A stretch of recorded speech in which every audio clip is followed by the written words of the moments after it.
Chapter 65. Fengwu looked at Ajur, then looked at the girl flying around her, and then pointed a pink finger at the girl. Talk to her. What was that? Ajur felt 3 black lines appear on his forehead. There's nothing there. Ajur said that he didn't see anything. There's someone there. Fengwu nodded seriously, her little finger still pointing at the girl. When the girl saw that Ajur couldn't see her, she instantly understood. You don't have to point. Ordinary magicians can't see me. Although I don't know why you can see me, other people can't. She said that ordinary magicians can't see her. Fengwu honestly told him the girl's words. Ajur was never a fool. When he heard Fengwu say that, he immediately knew that Fengwu wasn't referring to people, but the undead. Xiao Wu, can you really see that kind of thing? Ajur felt scared. Although he was a powerful magician, humans had a natural fear of the undead.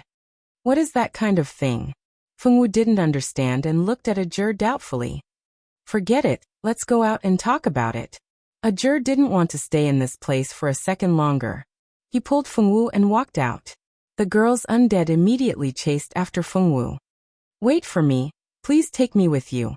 I can't leave this place alone. The girl's voice was full of begging. She had been here for a long time, hoping that someone could take her away. But after waiting for so long, Fengwu was the only human who could see her. If she let go of this opportunity, she didn't know when she would be able to wait for another person to take her away. How can I take you away? Fengwu saw the hope in the girl's eyes. She only thought for 2 seconds and decided to help her. You just have to ask me if I'm willing to go with you. The girl said eagerly. Are you willing to go with me? Fengwu asked cutely. I'm willing. The young girl hurriedly replied, her voice full of relief and urgency. The moment the girl answered yes, Fengwu felt that she seemed to have a connection with the strange girl in front of her. Ajur pulled Fengwu towards the entrance of the cave. Along the way, he could hear Fengwu's voice. Originally, he didn't want to get involved. Although the undead sounded scary, they didn't have much strength. But when he heard that Fengwu wanted to take the death spirit with her, Ajur could not stay calm. That was a death spirit. What were you, a sword master, doing with a death spirit? When they finally got out of the cave, the death spirit naturally came out with them. The 2 people and 1 soul passed through the blizzard bear's territory and headed down the mountain. When they were about to reach the foot of the mountain, Ajur led Fengwu to a hole in a tree. He had some questions to ask her, but there were too many people at the foot of the mountain, and it wouldn't be convenient for him to ask. He might as well ask her here. You brought her out? Ajur asked impatiently as soon as the 2 sat down. Fengwu nodded, blinking her eyes. You only brought 1 out, right? He had to ask clearly. His scalp went numb when he thought of the corpses in the cave. Only 1. That's good. Ajur finally breathed a sigh of relief. Having an undead and a group of undead by his side were 2 completely different concepts. Ask her if she was one of the girls who were caught and killed in the cave. Ajur could not see the death spirit, so he could only let Fengwu pass the message. Fengwu looked up at a certain place and repeated Ajur's question. The death spirit rolled her eyes and answered. She told me to tell you that she can hear you. She doesn't need me to pass the message. She also said that she was killed by a demon like the other girls in the cave. Fengwu honestly passed on the death spirit's words. Ajur's expression stiffened. He cursed in his heart. If he could see the death spirit, he would definitely invite her to eat a fireball. There should be a lot of death spirits in the cave. Why did she come out alone? Don't the others want to leave? Ajur could not see the death spirit, so he naturally did not know that the souls of the dead girls had already been corroded by the death spirit and lost their consciousness. How could a soul without consciousness think of leaving? The death spirit's eyes darkened as she thought of the other girls in the cave. Then she opened her mouth and answered Ajur's question in a lonely voice. She said that the other death spirits have already lost their consciousness. She is the only one who still has her consciousness. If we go any later, she will also lose her consciousness. Fengwu passed on the death spirit's words. Why would she lose her consciousness? Ajur was not a necromancer, so his knowledge of the death spirit was limited. He did not know that the place where the girls died was filled with strong resentment. Places with strong resentment would form a kind of death spirit. The death spirit would corrode the soul's consciousness and turn it into a death spirit without consciousness. The death spirit told Ajur and Fengwu what she knew. Through the death spirit's explanation, Ajur finally understood why she was the only one who came out with Fengwu. It turned out that the other death spirits had already lost their consciousness. Then why is nothing wrong with you? Ajur was puzzled again. If that place was so powerful, it was impossible for her to be the only death spirit who was still alive and kicking. I don't know either, the death spirit said innocently. She really did not know. She was not the first girl to be caught in the cave, and naturally, she was not the last. There were more than a dozen girls who were caught in the cave after her. However, those girls who came later had all changed except for her. She was with so many death spirits all day long. If Fengwu and the others did not appear, she would definitely go crazy even if her consciousness was not corroded. Ajur asked casually. He did not expect the death spirit to really tell him the truth.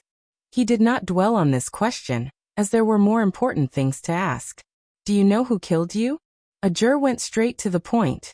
The death spirit thought for a moment, then said something to Fengwu. She said it was a demon, a very scary demon, Fengwu said. Demon? What kind of answer was this? There was no difference between telling him the truth and not telling him the truth. He asked a few more questions. Although he got some clues, he could not get any more information. The two of them and the death spirit went down the mountain and returned to the village chief's house. When they arrived, the village chief had already eaten. Mealtime was always early in the small mountain village. Seeing Fengwu and Ajur come back, the villagers in the village were shocked. They could not believe that someone could come back alive from the ice bear. Chapter 66. Due to the return of Fengwu and Ajur, it caused a huge uproar in the village. People kept popping their heads out and running to the village head's door to watch the show. They really came back? There are actually people who can return from the blizzard bear. Yes, it's incredible. Could it be that those two little guys are really strong? At the village head's door, some villagers were whispering to each other. Originally, the villagers were full of doubts when they saw that the ones who accepted the mission were two immature youths. However, after seeing Fengwu and Ajur return from the mountain, although these villagers still doubted their strength, they had more confidence in them. Don't quarrel. Don't stay here. Go home. The village head's son came out to chase the villagers away. The villagers who were watching the show could only go home reluctantly. Two adventurers, have you found the whereabouts of the missing girls in our village? When the village head's son chased the villagers away, the village head was calling the two to eat. While the two were eating, the village head asked somewhat anxiously. The village head's two daughters-in-law were attentive people. When they saw that Fengwu and Ajur had not returned yet, they kindly left some food for them. The food had been kept warm in the pot. As soon as Fengwu and Ajur returned to the village head's house, they could immediately eat hot food. The two wandered around the mountain for an entire afternoon. They were already hungry and ate very quickly. Hearing the village head's question, Ajur frowned. We did find them, but they have already. Ajur did not finish his sentence. The village head had already guessed what he wanted to say. The poor children. What kind of person did this? It's really inhumane. The village head sighed deeply. Perhaps he was already mentally prepared. Although his eyes were red, he did not lose his mind because of excessive sadness. We did not find the murderer, but we found the place where he disposed of the bodies. It's in a hidden cave in the mountain. In that cave there are at least hundreds of female bodies. Hundreds of bodies? How is this possible? Our village only lost a dozen girls. How can there be so many corpses? The village chief cried out in shock. Not all of them are girls from your village. There might be girls from other villages that have also gone missing. It's just that you guys don't know about it. When Ajur discovered the dried corpses, he had already suspected that this village was not the first to lose a young girl. So many young girls' corpses could not have been accumulated overnight. Another village. The village head frowned and pondered for about half a minute before shaking his head. Our village is located in a remote area, and we don't have any contact with other villages. We really don't know what's happening in other villages. The villagers really didn't interact with many people. Other than the local villagers, there were only merchants who came to the village to buy snow crystal fruits. As a result, they didn't have many chances to interact with people from other villages. Village chief, the disappearance of the young girls this time is not as simple as it seems. You'd better go to the city lord's residence and report to the city lord. Ask the city lord to send a necromancer over. The souls of those dead girls have been unable to find release in the place where they died. They need the help of a necromancer. Although Ajur had never seen the souls of those young girls, he could imagine what kind of torment their souls were going through from Fengwu's words. Ajur didn't think that he was a soft-hearted person, but he didn't mind helping those pitiful girls if he could. I understand. I'll go to the city lord's residence tomorrow morning. The village chief sighed deeply, grieving for the lost lives of the village girls. I've already marked that cave. I believe the people sent by the city lord should be able to find it easily. This matter isn't as simple as it seems. We'll continue to look for the culprit. Oh right, village chief. How do we get to the nearest village? How long will it take to get there? Ajur already had a direction to investigate the disappearance of the young girls in this village. The nearest village. The village chief honestly told Ajur the locations of the nearby villages. Ajur nodded after listening. Because it was very dangerous to walk on the mountain road at night, the village chief let Fengwu and Ajur rest at home for the night. When night fell, Fengwu and Ajur went to bed early after a busy day. The village chief, however, was in a meeting with his son and daughter-in-law. The news of the girls' deaths in the village had to be told to the villagers. This matter couldn't be kept a secret. It was just a question of how to put it. Those parents who were already heartbroken must be heartbroken and in despair.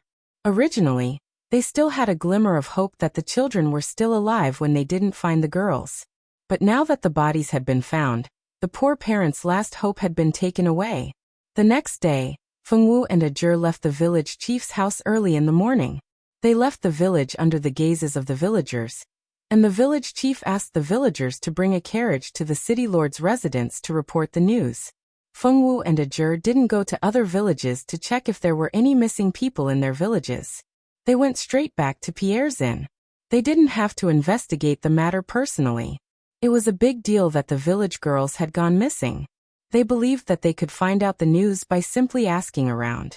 After Ajur returned to Frost City, he hired some local people with poor family conditions through Pierre to go to the nearby villages to gather information for him. The people who were hired were originally living at the bottom of society. They were hired by Ajur for 20 silver coins each to gather information. This was a huge sum of money for those people. I asked Lam to prepare the clothes for tomorrow's banquet for you and Xiao Wu. You can go upstairs and try them on if you have time. As the employer, Pierre naturally provided the clothes. So when Ajur and Xiao Wu went to investigate the missing girls' case, Pierre asked Lam to prepare clothes for them. Okay. Ajur nodded. Fortunately, Pierre had made preparations. He really didn't prepare clothes for the banquet this time. Who would have thought that it was just a mission, and they also needed to show up at the birthday banquet of the city lord's daughter. Fengwu sat on the side with Little Bun in her arms. She didn't listen to the conversation between Ajur and Xiao Wu. Little Bun was in a bad mood because he had been abandoned by his mother for a whole day. Fengwu was a little worried and hugged Little Bun to comfort him. In Fengwu's eyes, Little Bun was her only family. Seeing that the little thing was unhappy, Fengwu was of course worried. Fortunately, Little Bun was very easy to coax. After Fengwu hugged him and played with him for a whole day, he recovered his spirit. His little mouth blew bubbles, and his little face was very white. While Fengwu was coaxing Little Bun, the city lord's mansion was not very peaceful. Originally, the city lord was in a good mood because his daughter's birthday was coming, but he didn't expect that his good mood wouldn't last long. Chapter 67. You said that the missing girls from your village have been found. As the lord of a city, the city lord had a lot of things to do every day. The case of the missing girls had always been handled by his subordinates. Because the missing girls were only a dozen commoners and not nobles, the city lord's subordinates naturally did not investigate the matter too deeply. In this world, There would be class differences everywhere. In the eyes of these superiors, the lives of commoners were naturally not more important than nobles. The disappearance of one or two commoner girls was naturally not a big deal in the eyes of the city lord and the others. However, when there were many missing people, it was not a small matter. The city lord had only recently discovered that there had been a lot of missing girls in the past 2 to 3 years. The number of missing girls in the past few years added up to more than 200 people. This was not a small number. Even if the missing girls were just commoners, as long as the news spread, he would definitely be scolded as the city lord of Frost City. He still wanted to be transferred to a bigger city to be the city lord. If he could not achieve results in his political performance, it would be impossible for him to be promoted. In addition, he had heard that the little prince and princess would be arriving at Frost City in 2 days. He did not want the news of a major case in his jurisdiction to spread to the higher-ups. Now, as long as the missing girls were found, regardless of whether the murderer was found or not, there would be progress in the case. It could not be said that he did not do anything. Yes, we found them. It was the first time he had seen such a high official as the city lord. The old village chief was so nervous that his legs were trembling. Where are they? Where did you find them? Are they still alive? The city lord stood up from the city lord's throne excitedly. They were found on the mountain next to our village. There was a cave in the mountain. The girls all died in that cave. Fortunately, there were adventurers to help. Otherwise, those girls would not know how long it would take to find them. The village chief's heart sank when he thought of the girls who had died tragically. Hearing the old village chief's words, the city lord was a little unhappy. What do you mean? Are you saying that I am not capable enough to help you find the girls? Although the city lord was already dissatisfied with the old village chief, he did not show it on his face. Not only was there no anger on his face, but there was also a kind and amiable expression on his face. So there are adventurers helping you. I wonder if the adventurer has come. I must thank them for helping the people of Frost City. The city lord had always paid attention to his image, and was also happy to make friends with strong people. In the city lord's imagination, someone who could survive under the blizzard bear's claws must be a strong person. This kind of person was worth making friends with. The 2 adventurers have already left, but they have accepted a quest from our village, so they should be back. The old villager said honestly. So that's how it is. The city lord nodded. Since Jirun would appear again, there was no need to hurry to find him. You came to find this city lord because... Only then did the city lord remember that he had yet to ask why this village chief came to find him. Replying to Lord Castellan, this humble one wants to ask you to send a necromancer to help those dead children. The adventurers said that those children's souls have been staying in the place where they died and cannot be released. This humble one has no choice but to ask Lord Castellan for help. Necromancer? What's the problem? You can go back first. Tomorrow or the day after, this city lord will send a necromancer to your village. The city lord raised his eyebrows in surprise at first, then nodded with a smile. The village chief was overjoyed and thanked him profusely before leaving the city lord's residence. Once the village chief left, the originally amiable city lord's face darkened. Men, increase the security. Do not let any suspicious person ruin the young lady's birthday banquet tomorrow. Yes. The city lord's trusted aide immediately responded respectfully. The next day, Fengwu and Ajur woke up. The necromancer girl kept following Fengwu, her entire spiritual body floating around, very lively. After half a day, some of the commoners who had been sent out by Ajur to gather information returned. They were all commoners who had gone to the nearby villages to gather information. Lord Adventurer, I've gathered the information you want. A few girls went missing in the village I went to a year ago. Because the people in that village were relatively poor and could not afford to hire an adventurer, they could only rely on the city lord's residence to catch the culprit. But more than a year has passed, and the culprit still has not been found. The girls have also disappeared without a trace, and there has been no news from the city lord's residence. The one who came to report was a boy who looked 14 or 15 years old. The boy's clothes were rather shabby, and he looked very thin and weak. One look, and one could tell that he did not eat well. The boy told him the information he had gathered. Yesterday, He was very lucky to be valued by this adventurer, who had asked him to go to a nearby village to gather information. As long as he brought back the information, he would be paid 20 silver coins. 20 silver coins was equivalent to 10 months' salary. In Frost City, an ordinary commoner's salary was only 2 silver coins a month. 20 silver coins was really a large sum of money. Because of the handsome reward, he immediately agreed to help gather information. 20 silver coins was enough for his family to live on for a year, if he used it sparingly. Very good. This is your reward. Ajur took out 20 silver coins and handed it to the boy under the boy's burning gaze. Go to other villages and ask. 20 silver coins for a piece of information. The information must be accurate. If you dare to deceive me, you don't want to know what will happen to you. Although Ajur did not care about the money, he did not want to be taken for a fool. Therefore he still needed to warn the boy. The boy nervously grabbed the corner of his clothes and nodded fiercely. Then he left Pierre's store. After the boy left, 2 more people came to report the results of their investigation. There were quite a few villages where girls had gone missing in the vicinity. So far, the furthest village was the one where the girl had gone missing 2 years ago. That village was not far from Frost City, but it had a small population of only 700 people. Ajur dismissed the person who came to report the information. He only had one thought in his mind. The reward for this mission was too low. The murderer had harmed so many people, but he only gave so little money. Was the reward not proportional to the work? But after accepting the mission, unless the mission failed, they could not withdraw from it. If they could, Ajur would definitely pull Fengwu to withdraw from the mission. It was not worth it to work so hard for so little money. Although he was not satisfied with the low reward, he had already accepted the mission. He thought it was just a small mission, but he did not expect it to involve hundreds of lives. For the whole afternoon, Ajur was not in a good mood when he thought about the low reward.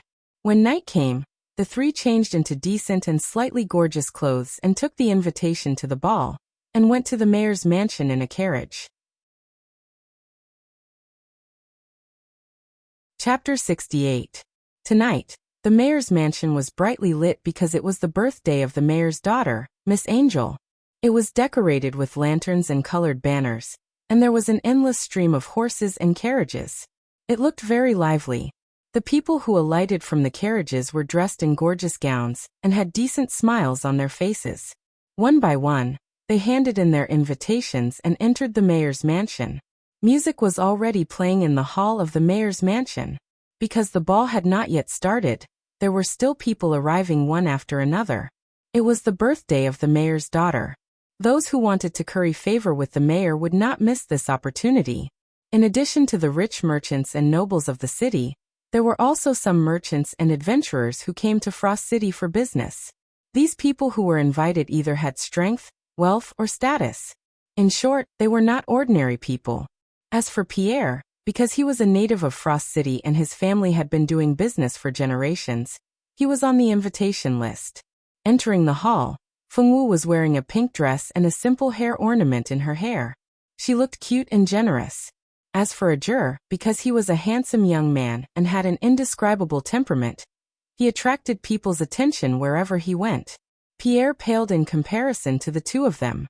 Because Pierre's family was declining day by day, not many people greeted him. Pierre, who was ignored, was almost like a wallflower. Fengwu walked into the hall, took a plate of food, and then hid in a corner with Ajur to eat. After Pierre walked around the hall, he also pretended to bring some food to meet with Fengwu and the others. Those 2 over there are Wenda and Dusha.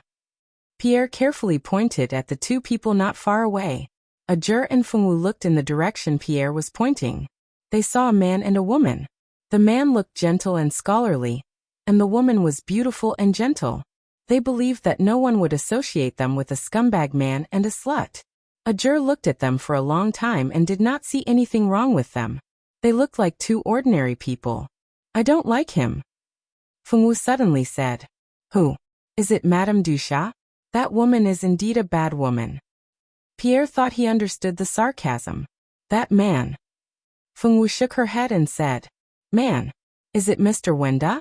Mr. Wenda has changed. Before he met Dusha, He was such a good person. Now he has become so cold and heartless. He thought of how kind Mr. Wenda used to be to him. Now he was a bastard who was dazzled by beauty. It's that demon. That demon is here. Liddy's terrified voice rang out next to Feng Wu. Liddy was the name of the undead girl. After returning to the inn, Liddy told Feng Wu about her life and her name. Liddy was taken to the cave and killed half a year ago. She was an ordinary girl in the village. Her parents had died in an accident before her accident, so she had been living alone. Because Liddy's parents left her some money and property, she was able to get by. Only some jealous people in the village had ideas about her from time to time. Because the village chief was a good person, he always protected her and did not let those people be punished. Unfortunately, the good times did not last long. One day, when she woke up, she found herself in a cave. Then a man in a black robe drew out all the blood in her body. She watched her blood flow out and die. After death, she turned into an undead. Then she watched the demon catch a girl every once in a while and put the girl's blood into the blood pool. In this way, more and more girls died. After death, their souls turned into resentful spirits. They were trapped there and could not be released. Fortunately, that person could not see their souls, so their souls were preserved. It was impossible for Liddy to not have hatred in her heart. Her biggest wish was to kill that demon and avenge all the girls who were hurt. Who is it? Through Feng Wu's words, Ajur also knew what Liddy was shouting. His heart suddenly tightened. Liddy pointed in a direction and shouted loudly. Fortunately, she was a soul. No matter how loud she shouted, no one could hear her. Is it Wenda or Dusha? Pierre also knew that Feng Wu was responsible for another task. He did not think that the murderer of the two tasks could be the same person. But was it possible? It's Mr. Wenda, Feng Wu said with certainty. Wenda. Ajur raised his eyebrows. He originally thought that it would be Dusha. He did not expect that it would be Wenda. This was really interesting. The corner of his mouth hooked up into a meaningful smile. Mr. Wenda is the murderer who killed so many girls. If it was not because the current situation was not right, Pierre simply wanted to scream out loud. Liddy flew in front of Wenda and kept shouting at him. Unfortunately, Wenda could not hear anything. Liddy was throwing flirtatious glances at a blind man. That Dusha must have asked something. If the murderer is really Mr. Wenda, then the mastermind behind it must be Dusha. Pierre said with certainty. What you said is also possible. It is impossible for a person to suddenly change so much. Ajur had done a thorough investigation on Mr. Wenda's character. Those who had helped in his family said that he was a very good gentleman. He was gentle and polite to people. He never lost his temper with the servants. How could such a nice guy suddenly turn into a cold-blooded demon? If there wasn't any special reason, Ajur wouldn't believe it. Feng Wu obediently stood at the side and ate. Her little mouth was stuffed with food.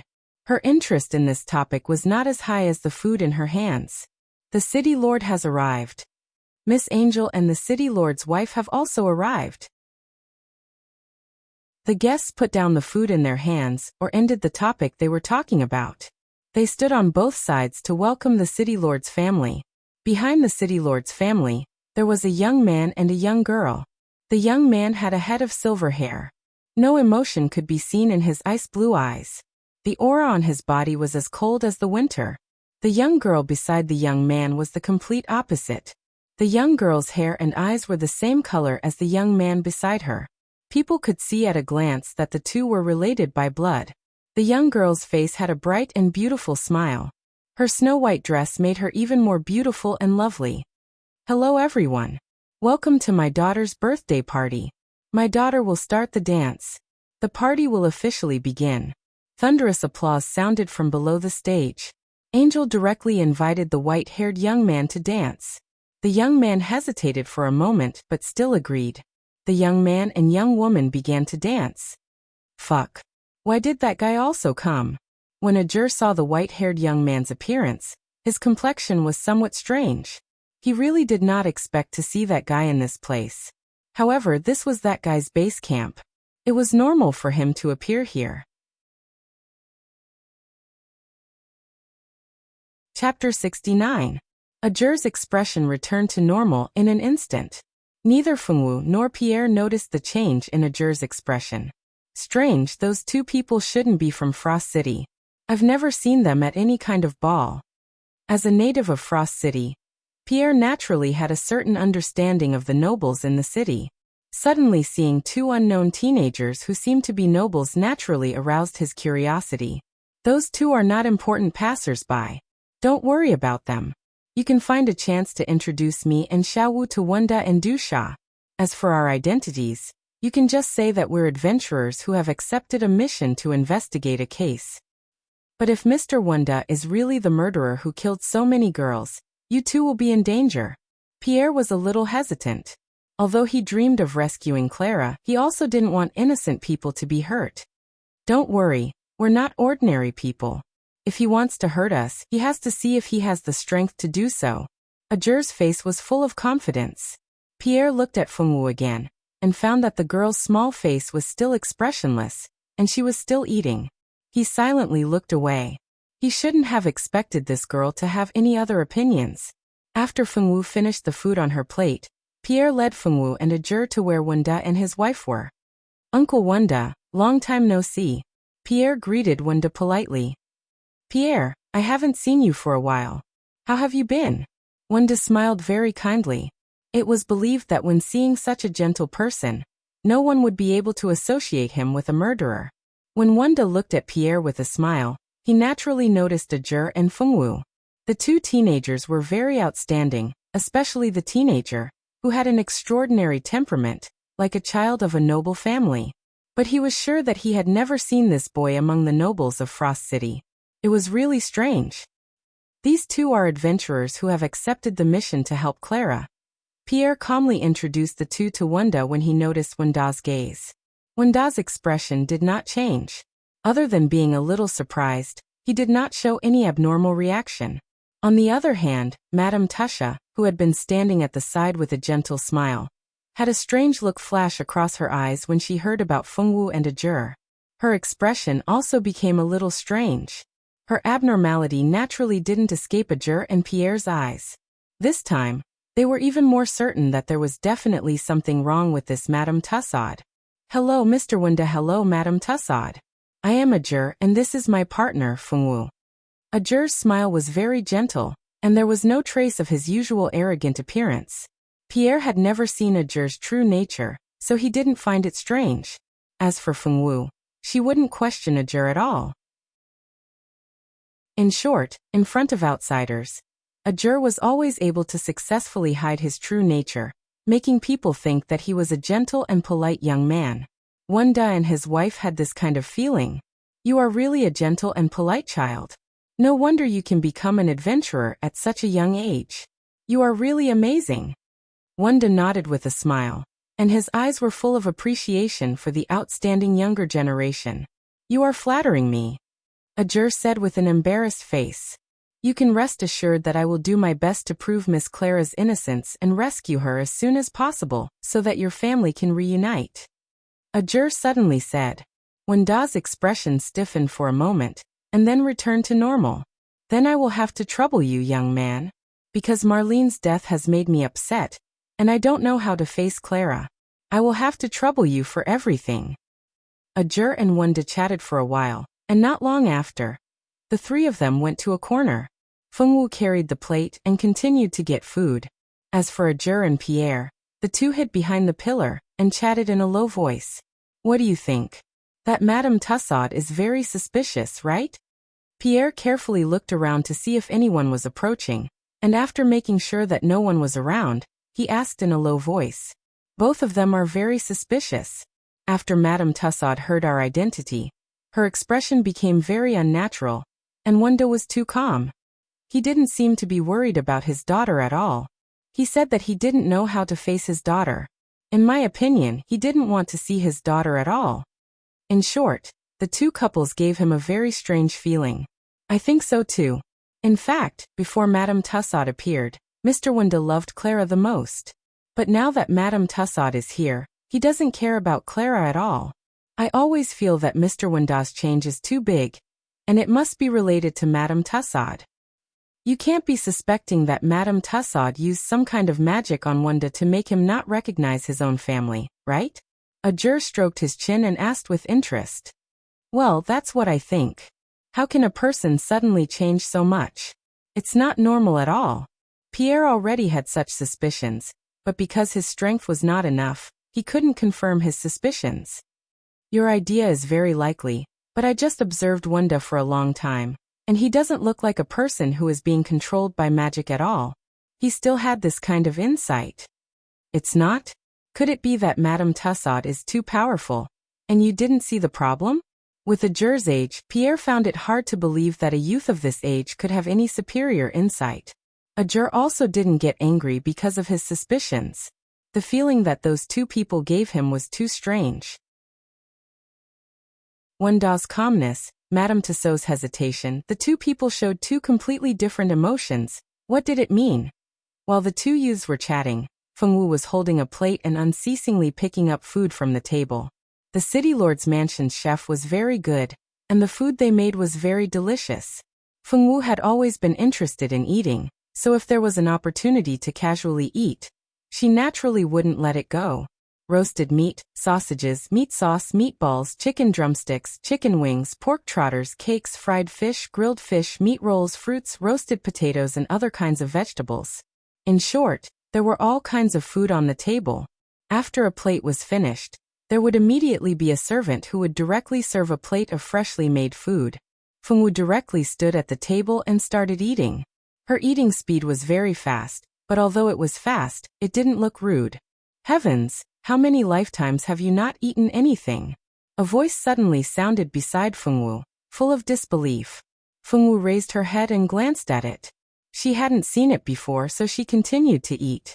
The girl who spoke was none other than the white-haired youth who had been brought by the city lord. Now standing beside Fengwu was that girl. Chapter 70. The girl's large icy blue eyes were filled with disbelief and disdain, as if Fengwu had done something that angered the heavens. Fengwu ignored the girl and quietly ate the drumstick on her plate. Seeing that Fengwu was ignoring her, the girl was very unhappy. Hey, why are you ignoring me? You really haven't seen the world. I really don't understand why Angel would invite someone like you to the birthday ball. Seeing that no one was paying attention to her, the girl's heart burned with anger. She had such a noble status, and this hateful commoner actually dared to ignore her. Stop messing around. A cold voice that was about to freeze sounded from behind the two girls. Fengwu and the girl turned their heads at the same time, only to see a white-haired, blue-eyed youth slowly walking towards them. His movements were more elegant and charming than anyone else's, and with that androgynous face and that cold aura that was about to freeze, it was likely that there were countless girls chasing after him. When the girl called you, or saw who it was, her small face fell. She glared at Fengwu with some grievance, and then walked to the youth's side. Fengwu completely ignored the two of them. From the beginning to the end, she only cared about food. The city lord's mansion was really a good place. There was a lot of food here. Next time, she would bring Tank with her and everyone would eat together.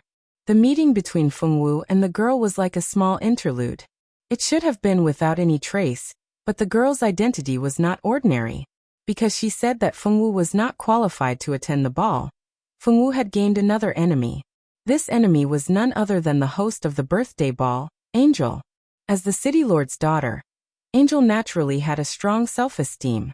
Because of the words that the girl called you, or said, Angel felt that the level of her birthday ball had lowered, and that she had invited some lowly people, causing her to be laughed at. Yuer's identity was very special, and her status was even higher than her, the daughter of the city lord. After being scolded by such a noble lady, Angel naturally felt extremely embarrassed, and secretly decided that she would definitely teach Fengwu a lesson. At this moment, of course, Fengwu did not know that she had gained another enemy. After eating and drinking to their heart's content, Fengwu, Ajur, and Pierre returned to the small hotel together. The next day, the city lord kept his promise and sent a necromancer to deal with the undead girls. Along with the necromancer were a few strong guards of the city lord. They were all here to protect the necromancer. When the old village head saw the arrival of the magician and the city lord's guards, he naturally warmly welcomed them. When Fengwu and Ajur left, they told the old village head the location of the cave. The old village head called several young people and the magician to enter the depths of the mountain forest together. The depths of the mountain forest was the territory of the ice bears. In fact, to reach the cave, they did not have to go through the gathering place of the ice bears. The group took a detour and walked to the cave marked by Ajur. When the group entered the cave, a bloody smell greeted them. The old village head's face was filled with sorrow, and the eyes of the young people in the village were filled with hatred. The magician and the guards walked at the front, and the old village head and the young people of the village naturally walked behind. After walking for more than 10 minutes, they passed through a passage and finally saw piles of dried corpses and a pool of blood. Heavens! The old village head saw such a bloody scene for the first time and almost fainted. Fortunately, there were many young people on the side who supported him. Truly pitiful girls. The necromancer could naturally see the resentful spirits of the young girls. The necromancer was a bit old, and he was wearing a white magic robe. His white hair was neatly draped over his back, and his beard almost reached his stomach. At this time, the old magician looked at the resentful spirits of the young girls inside. As a necromancer, he had always been in contact with all kinds of undead. Even though he had seen many undead, he was still shocked by so many young resentful spirits. Only people who had been cruelly killed in their lifetime would have such strong resentment. This cave was almost filled with resentment. It was no wonder that so many resentful spirits were born. Young lives, rest in peace. Purify the spirits. The old magician muttered a few words, and then waved the magic staff in his hand. A pure white light of purification flew out from the magic staff, and the whole cave was suddenly filled with scalp-tingling screams. This, Sir Magician. This scream is... The old village head was scared pale. Although he couldn't see the resentful spirits of the young girls, he could hear their screams. The screams seemed to come from hell, sharp and ear-piercing, with deep hatred and despair. Don't worry, this is to purify the resentment of their bodies. This process may be very painful, but after the pain, they can be reincarnated and start a new life. The old magician lightly said, thank you so much." The old village head and the young people of the village cried and thanked the old magician. After a quarter of an hour, the resentful spirits of the young girls were washed away. The old magician chanted an incantation and sent these souls to reincarnate. Go back and call more people to deal with these corpses. There are so many corpses here. It seems that the missing girls in the last few years are all here. The guards sent by the city lord went back to call people to deal with the corpses. These girls died too miserably, and their bodies needed to be claimed by their families. Because the corpses of the missing girls were found, this matter quickly caused an uproar in the city. There was a new topic of conversation in the city, and now everyone's topic of conversation was about the missing girls. The inhumane murderer was hated and blamed by everyone, and the families of the victims hoped that the city lord could catch the murderer as soon as possible to get justice for the girls who died tragically. Sir City Lord, I'm afraid this time's murder of the young girls is not as simple as it seems. The old magician returned to the city lord's mansion with his brows wrinkled. What's the matter? The city lord looked at the old magician's expression and knew that there was something fishy about this case. If it was just an ordinary murder case, there would be no need to kill people to make a blood pool. That blood pool is most likely not made by humans, but by an Asura. The old magician's words were undoubtedly a heavy bomb. Originally, the city lord thought that this was just a perverted murder case, but he didn't expect it to involve an Asura. This Asura was not a good thing. Legend has it that Asuras were born in the Asura Blood Sea. They were born in the Blood Sea, and were naturally bloodthirsty and warlike. They seemed to have a natural desire for blood. Chapter 71. After the Pact of the Three Realms was established, the Shura people left the human world. At that time, the Shura king used supreme magic to create a new world, which was the current Shura world. With the establishment of the Pact of the Three Realms, the Shura people could not appear in the human world without the permission of the human world. Although the rules said so, there were still some Shura people who were not disciplined. They would not shout about the Pact of the Three Realms, they only thirsted for blood. These Shura people would use the space crack to come to the human world to commit crimes. And the purpose of the Star Hall was to catch such stowaways, and let them be punished by the arbitration tribunal. Shura. There are actually Shura people in Frost City. The city lord was shocked. Thinking of the cruelty and ruthlessness of the Shura people, he suddenly felt uneasy. Come, immediately contact the Star Hall. The city lord shouted. The panic in his voice could not be concealed. While the city lord's mansion was in a panic because of the discovery that the disappearance and death of the young girl was related to the Shura people, Fengwu and Ajur were not idle. Their mission was not completed yet. After meeting Wanda and his wife, Ajur felt that it was necessary to meet Miss Clara. You want to see Clara? Pierre was a little embarrassed. Clara was now locked in the arbitration tribunal. It was not easy to see her. Yes. I have some questions that I must ask her personally. Ajur said affirmatively.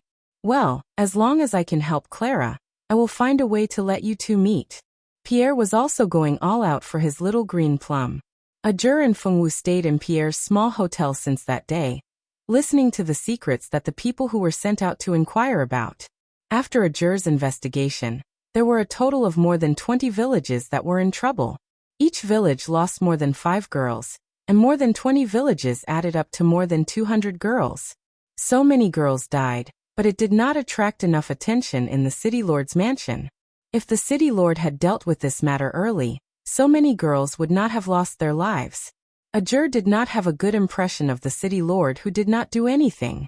With such a serious matter happening, he did not investigate the case, but held a birthday party for his daughter. Pierre did not know what method Fengwu used, but 3 days later, Ajur and Fengwu successfully entered the place where the arbitration tribunal held the suspects. Because they were not relatives, if they wanted to visit, they had to go through many approvals. If the prison chief court sympathized with Clara and allowed Ajur and Fengwu to visit, they would have to wait at least half a month to see Clara. If they wanted to visit the suspect, it was impossible for them to be alone with the suspect. When Clara was brought to the reception room, there were 2 guards in the room. Clara was a beautiful girl with brown hair and brown eyes. Perhaps it was because of her mother's death and being treated as the murderer, she was under immense pressure. Her face was pale and spiritless. She looked like a fragile paper doll that could be blown away by a gust of wind. Clara, are you okay? As soon as Pierre saw Clara, he immediately held her hand across the table, his eyes full of concern. I'm fine. When Clara saw Pierre, she tried to force a smile, but it was not so successful. Don't be afraid, Clara. These 2 have accepted your mission to help you find the murderer. The murderer of your mother will be found, and you will come out safely. Pierre held Clara's hand tightly. Pierre, don't waste time, okay? We only have 1 hour. Ajur did not want to sit here and watch them flirt. I'm sorry, Clara. This is Ajur and this is Fengwu. Both of them are excellent adventurers. They have found some clues about your mother's case, and now they have some questions to ask you. Pierre scratched his head embarrassedly, and then reluctantly let go of Clara's hand. Hello, Miss Clara. I have some questions to ask you, and I hope you can cooperate with me. Ajur went straight to the point. Clara nodded. This was a matter of her innocence, so of course she would cooperate. Although she had doubts about the strength of these 2 adventurers, now was not the time for her to be picky. Moreover, Pierre had brought them here as a form of recognition of their strength. Ask away. As long as I know, I will tell you without hiding anything. I want to ask, on the day your mother was killed, did she leave the villa? Ajur asked. Clara thought for a few seconds and said with certainty. Yes, she left the villa early in the morning. She said she had something to discuss with my father. She went out for more than 2 hours and came back. When she came back, her face was very strange. Of course, the people of the arbitral tribunal had asked her these questions. She could recall the situation at that time with just a little thought. Did Madame Marlene say anything to you after she came back? Clara shook her head and said, No, my mother didn't say anything to me. But when she came back, her face was very pale, as if she had been frightened. She was out of her mind. Since she came back, She has been locked in the room alone. She said nothing and did not come out to eat. It's really strange. A juror touched his chin. Do you think the person who killed your mother was your father? Clara was stunned. After being locked in this place for so long, she had asked herself this question more than once. Was it really her father? Was it the father who had loved her since she was a child? Unfortunately, no one could tell her the answer. Even she didn't know whether she should believe in her father anymore. Because she didn't know what to say, she could only smile bitterly. I don't know how to answer you. In my memory, my father was a very gentle person. He loved me and our mother very much. If it was my father in the past, I can tell you with certainty that it couldn't be him. But now I don't know how to answer you. He has changed. I don't know him anymore. He no longer has the love he used to have for me. There is only indifference in his eyes. I don't know if it's him. I hope it's not. As she spoke, she clenched and unclenched her hands. The struggle in her heart was so obvious that it made Pierre's heart ache. Well, let's forget about this question. I'll ask something else. A juror coughed softly and then changed the topic. On the night your mother was killed, did you see or hear anything?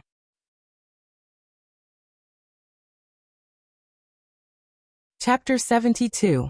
The reception room was very quiet, and only the sound of questions and answers could be heard. The two guards had been paying attention to a juror and the others. A juror certainly knew that he had been blatantly monitored, but he didn't care about it. No, I didn't hear anything. It was raining heavily that night, and the sound of thunder and rain were intertwined. I couldn't hear anything at all. It wasn't until the next morning that I went to Mother's room to ask her to come down for dinner that I found out that Mother had been killed. Thinking of the scene at that time, she still trembled in fear. Her mother had died so miserably. Who killed her mother? She was such a good person. Clara recalled the past, and tears fell down one by one. Her tears fell on the back of her hand and splashed. An hour of visiting time passed in the midst of questions and answers. After an hour, Clara was brought back to her cell, and Pierre and the others left the arbitration tribunal. After returning to the small hotel, they simply ordered something and gathered together to discuss the case. How was it? After seeing Clara, did you find anything? Pierre pulled a juror into the study and couldn't wait to ask. I did find something. A juror touched his chin. Fengwu ate the snacks that Lam made for them. A juror and Pierre didn't eat, and Fengwu ate one in each hand happily. In this situation, the most likely culprits are Wenda and Dusha, but I always feel that something is wrong. A juror frowned and seemed to be thinking about something. What's wrong? Pierre believed in a juror's intelligence. At least his investigation had been effective, and he had found something. Unlike the previous people who only knew how to follow Wenda and Dusha, but in the end, they didn't find anything. Don't you think it's strange? If one of Wenda and Dusha is the murderer, or if the two of them are accomplices, why did they do it the day before the dissolution of the marriage? If they wanted to kill Madame Marin from the beginning, why did they wait until 3 years later? Why didn't they kill Madame Marin as soon as they brought Dusha back? This was what a juror couldn't figure out. After listening to a juror's words, Pierre nodded. You're right. This is too strange. Why do we have to wait 3 years? Could it be that we're all wrong? Actually, Mr. Wenda and Madame Tussaud aren't the murderers. The murderer is someone else. Pierre wanted to cry out in alarm. If they found that the investigation had gone in the wrong direction, all their previous efforts would have been in vain, and they would have to start all over again. Clara couldn't wait that long. If they couldn't find the murderer before the next verdict, Clara would be in danger. Just as Pierre's imagination was running wild, a juror shook his head. No, I can be sure that the murderer is either Wenda or Dusha, or they are accomplices. But didn't you just say that if it was them, they would have done it long ago? They wouldn't have to wait so long. That's the general case, but there are also unusual cases. Have you thought about it? On the day of Madame Marin's death, she told Clara that she was going to find Mr. Wenda. Do you think that Madame Marin discovered some secret at that time, and was killed to frame Miss Clara? What secret would Madame Marin discover? Although he admitted that a juror's words made sense, He couldn't figure out what kind of secret Madame Marin could discover that would make her die so miserably. What if it's the secret of the Shura people? Ajur smiled coldly. Shura people? Pierre exclaimed. Fengwu, what is that? The Shura people are not ordinary humans. They are a race called the Shura people. The Shura people are born handsome and beautiful. At the same time, they are also the most bloodthirsty race. The Shura people were born in the sea of blood. They are born to love war and blood. Their thirst for blood is no less than that of the vampires. Ajur saw the confusion in Fengwu's eyes, and explained some things about the Shura people to her. After listening, Fengwu nodded, indicating that she understood. Fengwu understood what the vampires were. When she stayed in the library, she read a lot of books. Among them, there was an introduction to the vampires. As for the Shura people, there was also an introduction to them. But the book didn't write about the Shura people, but the Shura people, which made Fengwu confused. Do you want to say that in fact, Madame Duchat is in Shura, and Mr. Wendo was actually bewitched by her to do bad things? This information was too much, so he had to think about it a little. After calming down a little, Pierre had to agree. Ajur's words were very reasonable. If he wasn't bewitched, Wendo wouldn't have suddenly become so ruthless. The Shura people can't survive in the human world. The Shura people can't stand the magic of the human world, unless... Fengwu recalled the contents of the book. Unless they put on a layer of human skin. The human skin can help the Shura people to resist the magic corrosion. Ajur continued. Could it be that Madame Duchat is not a human, but in Shura in human skin? It was too inconceivable. He had thought of countless possibilities. For example, Madame Duchat was an evil sorcerer who could manipulate people's hearts, or Madame Duchat had put some strange curse on Wenda to make him like this. None of these possibilities imagine the other party as in Shura. Who knows? Ajur shrugged his shoulders, pulled Fengwu and left the study together, and then went back to their rooms to sleep, leaving Pierre alone in a dilemma. The next day, Frost City welcomed a big shot. Of course, this person's arrival was a secret. Except for the higher-ups in the city lord's mansion, no one else knew. This person was the star general sent by the Star Hall. The greedy wolf star among the 28 star generals of the Star Hall. Greed was a very androgynous man. He was about 20 years old and wore a gorgeous magic robe. He even held a mirror in his hand and looked at himself from time to time. This kind of greedy wolf star was simply a kind of disillusionment for the city lord and others. Each of the Star Hall's star generals had great power. Before they met, the city lord thought of them as all kinds of high-end and high-class people. But when they met, it was better to never meet them. That kind of feeling was like you finally met your idol, but when you met him, you found out that your idol was a vegetable seller in the market. Although Greedy Wolfstar looked a bit feminine, he was still good at doing things. After greeting the city lord, he didn't even eat a bite and went to see the cave where the girl was killed. After confirming that there was really Anshura's residual aura there, he returned to the city. After returning to the city, the Greedy Wolfstar didn't stay idle. He strolled all the way. No one knew if he was looking for the hidden Shura or shopping. Chapter 73. Fengwu was very free today because there was a new development in the investigation of Madame Marlene's murder. Ajur said that they were waiting for someone. As for who they were waiting for, Fengwu didn't ask, and Ajur also pretended to be mysterious and didn't say. Fortunately, Fengwu had never been very curious, so she had nothing to do. Fengwu was chased out by Lama to go shopping. Lama said that there were many unique handicrafts in Frost City, as well as many beautiful clothes and accessories that were very popular with girls. Fengwu must go and take a look. Fengwu girl was very puzzled. Why must girls like those things? Although she didn't understand, she still went shopping obediently. Fengwu successfully established a good relationship with Lamu because of her good behavior during the stay in the small hotel. Lamu also personally made Fengwu a beautiful tutu dress. Fengwu went out today wearing the light purple dress that Lamu made personally. Recently, 3 major events had happened in Frost City, so there weren't many pedestrians on the streets. Most people went to look for the sacred beasts and the ancient magician's graveyard. There weren't many people who really stayed in Frost City. Fengwu walked leisurely on the streets aimlessly. Because her qigong was very good, when she stepped on the snow, she only left a shallow footprint, unlike others who left deep footprints. Fortunately, there were few people on the streets, so she didn't attract much attention. Little A, have you heard? Recently, XX clothing store launched a new style of dress. Those dresses are all made of magic materials.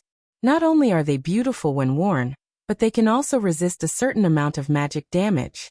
Let's go and take a look, shall we? Okay, little B, let's go now. Those clothes must be very beautiful. I must ask my father to buy one for me. Me too. I already asked my mother to order one for me. I heard that those clothes are limited edition and are very popular. If we don't get them soon, there won't be any left. Little C, you're so sly. Little A and Little B complained that Little C was not loyal enough. Fengwu was not far away from the three girls. She saw them talking about clothes and magic materials along the way. In short, they seemed to have endless things to talk about. Fengwu remembered that Lam had told her to go to the stores that sold clothes and accessories, but she couldn't find them. The three girls in front seemed to be going to buy clothes. Fengwu nodded and decided to follow them. Little B, do you feel like someone's following us? Little C said a little fearfully. I think so too. It can't be that murderous demon that's been spreading like wildfire in the city lately, right? Little B said with a panicked expression. What's there to be afraid of? We'll know when we turn around. You're so timid. Although Little A was also very scared. She had always been the boldest out of the three of them, so of course she couldn't be frightened at this time. Thus, she endured her fear and turned around to look. She was stunned. What a cute girl. She was wearing a light purple puffy skirt.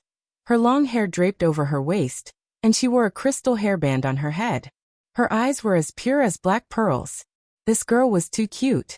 Who is she? She shouldn't be from our Frost City, right? I've never seen such a cute girl before. That's right, that's right. This girl is so cute, but why is she following us? After the two girls exclaimed, they couldn't figure it out. They didn't understand at all why ordinary girls from ordinary schools like them were worth being followed. Maybe it's on the way. We don't have to worry about it. We'll just go our own way. Little A said domineeringly and pulled the two girls who were still looking back from time to time towards the clothing store they were talking about. It wasn't that Fengwu didn't hear what the girls said. She was following them, so they weren't wrong. In order to get rid of Fengwu, the three girls rushed into the store, but they didn't expect Fengwu to follow them in as well. The three girls noticed that Fengwu didn't follow them after entering the store, but instead started picking clothes in the store. They finally breathed a sigh of relief when they saw that Fengwu wasn't following them anymore. At the same time, they secretly scolded themselves for making a fuss over nothing. So she was also coming to this store to buy clothes. No wonder she was going in the same direction as them. If that girl knew what they were thinking just now, they would be laughed at to death. Unfortunately, they didn't know that their guess was actually correct. Fengwu had followed them into the store. Miss, these are the new designs that our store has just released. Because they're made of magical materials, they can automatically adjust the size of the clothes as long as you wear them. Not only do they fit you perfectly, they can also withstand a certain amount of magical damage. It's really very cost-effective. When a shop assistant saw that Fengwu was picking clothes, she immediately walked up to her and greeted her with a smile. When you said that they can withstand magical damage, how much damage are they referring to? Fengwu looked at the few fairy-like clothes hanging in front of her, and asked the shop assistant seriously. They can withstand half a layer of magical damage, the shop assistant said with the same expression. So you're saying that they can't even withstand one layer? Fengwu frowned, feeling that these clothes weren't as good as she had imagined. That's not wrong. The shop assistant was silent. This was the first time she had met such a serious customer. Under normal circumstances, those who came to their store to buy clothes were the lowest level magic apprentices. How could these elementary apprentices have any chance of encountering magical attacks? That half a layer of magical damage resistance was just a gimmick.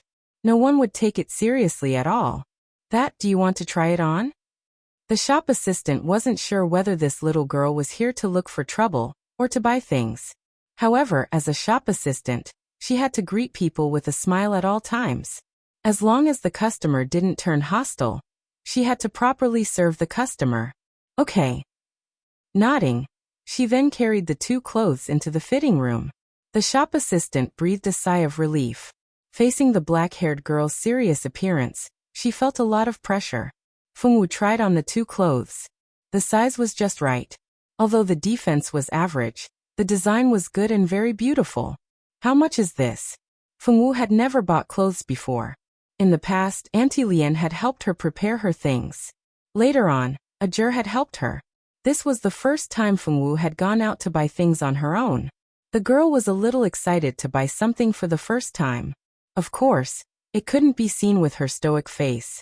This dress is only 50 gold coins each. It's very cheap, the shop assistant said with a smile. She wasn't lying. Among the clothes made of magical materials, the price of these dresses really wasn't that expensive. Of course, they couldn't have used precious magical materials. So expensive. Fengwu only had 150 gold coins on her. Of the 500 gold coins she had earned last time, after deducting the cost of the teleportation portal, she only had 300 gold coins left. She and a jur could each get 150 gold coins.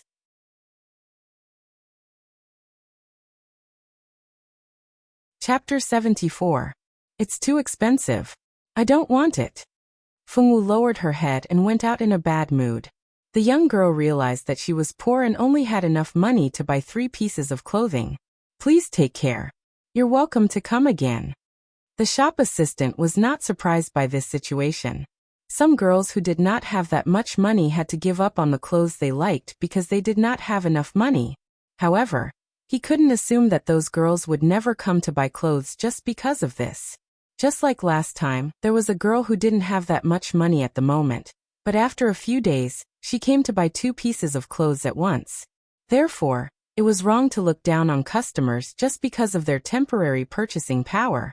The shop assistant saw Fengwu walk out of the shop and was about to pack up the clothes and greet other customers.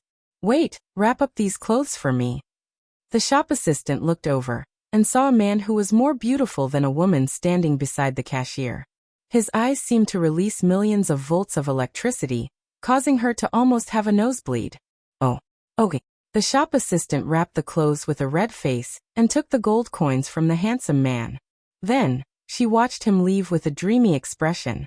It was not until he left that she came back to her senses. Handsome man, why did you appear? My aesthetic standards have improved so much. What if I can't get married in the future? When Tan Lang chased out with the pile of clothes, he saw a cute girl in light purple clothes walking listlessly on the snow. What was strange was that there was a thick layer of snow on the ground, but when the girl walked, she did not leave any footprints. If one did not look carefully, they would not see any traces of someone walking on the ground. Tan Lang also inadvertently noticed Fengwu. He had never seen anyone walk on the snow without leaving footprints. Of course, if one walked with magic, they would not leave footprints. However, the strange thing was that this girl could do this without using any magic. This made Tan Lang very interested in this girl. In order to create an opportunity to get to know her and leave a good impression, he bought these clothes that Fengwu did not buy. He hoped that the girl in front of him would be friends with him for the sake of the clothes. Beautiful girl, I really did not expect to see such a beautiful girl like you in this small frost city. Let's be friends. Tan Lang smiled magnificently. He knew his charm. He did not believe that a little girl could ignore his face that could turn all living things upside down. Fengwu stared blankly at the man in front of her. This person's smile was very strange. See, I told you, no woman can escape the charm of Lord Greedy Wolf. Tan Lang proudly stroked his hair. Ah, wretched. Didn't Auntie Lian say that your smile is called a wretched smile? She had heard this phrase from Auntie Lian. When she lived in the village, there was always an ugly uncle who would smile like this whenever he saw Auntie Lian. At that time, she had asked Auntie Lian why that person was smiling. Auntie Lian said that in the future, if he saw someone smiling like that, he should hide further away. It was just that Auntie Lian didn't explain what she meant by vulgar, so she didn't understand. Wretched. As a star general, Tan Lang wretched, what kind of eyesight was this? He should find a doctor to properly examine her eyes. This child's eyes definitely had problems. Little sister, the word wretched is not used like this. You should say that I am handsome and extraordinary, peerless in my generation, devastatingly beautiful. A string of praises seemed to come out of his mouth without thinking. Hearing this, the Fengwu girl stared blankly. Narcissistic. This word was something she had heard from Tank's mouth. Sometimes, when a jur said something she did not understand, Tank would say that a jur was narcissistic. Tank said that the so-called narcissism was a feeling of superiority over oneself, an expression of excessive self-confidence. She felt that the man in front of her she did not recognize was the narcissistic word Tank spoke of. Narcissistic. No, this is called self-confidence. Tan Lang's forehead was already beginning to show a small well. Forget it. Let's not talk about it. Let's go. Today, Big Brother Tan Lang will treat you to cake. There just so happens to be a cake shop nearby. Let's go eat. Tan Lang felt that if he continued to speak with the girl in front of him, he probably would have a brain hemorrhage. No, a jur said that I cannot go with someone I do not know. Although Fengwu did not understand the meaning of others' words most of the time, she was still an obedient girl. At the very least, when someone was sincerely thinking for her good, she still had to listen to what that person said. Just like what a jur said. She knew that a jur was worried that she would be deceived. So Fengwu very obediently agreed to not go with a stranger. Then very well. I am called Tan Lang, 25 years old this year, a youthful and beautiful youth. I have a proper occupation, a stable income, powerful strength, absolutely upright and excellent. Tan Lang felt very good about himself as he flung his hair. Your turn. What is your name? Tan Lang smiled like Grandmother Wolf who was tempting Little Red Riding Hood. Whose family did this girl come from? She was so innocent that she was stupid. He really did not know how her family raised her to be like this. Tan Lang, who was smiling happily, suddenly remembered that Fengwu had said that he was smiling wretchedly. He immediately restrained his smile. He could not let the girl hate him. My name is Fengwu. I am a first-year student of the Notre Dame du Starlight. I am a swordsman. Fengwu thought for a moment before replying. Now we are not strangers. You know my name, and I know your name. Let's go and eat together. Tan Lang pushed the girl from behind and pushed her into a cake shop. The cake shop's business was pretty good. Most of the customers who came to eat cake were young girls and some couples. When Fengwu and Tan Lang walked in, the customers and the waiters in the shop immediately brightened up. Wow, what a handsome guy and a beautiful girl. They were really lucky today to see such an eye-catching pair. What would the two of you like to eat? Today's chestnut cake is not bad. Chestnut cake is on special sale today. As long as you buy 5 pieces of chestnut cake at once, you can get a cup of delicious fresh fruit juice. The waitress was a very beautiful young girl. When the girl was speaking, her eyes could not help but stare at Tan Lang nonstop. What a beautiful boy. How could there be such a good-looking person? Xiao Wu, order whatever you want to eat. Don't save me money. Tan Lang's tone was like a nouveau riche. Miss, please take a look. This is the menu. Fortunately, the waitress was not mesmerized by the beauty. At the last moment, she remembered that she was still working. She could not let a beauty affect her work.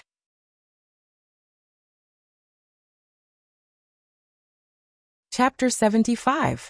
Fengwu took the menu and looked at it for a while. She felt that all of them looked delicious. What should she do if it was difficult to choose? Seeing the troubled look on Fengwu's face, he guessed that she probably didn't know which one to eat first, so he said again.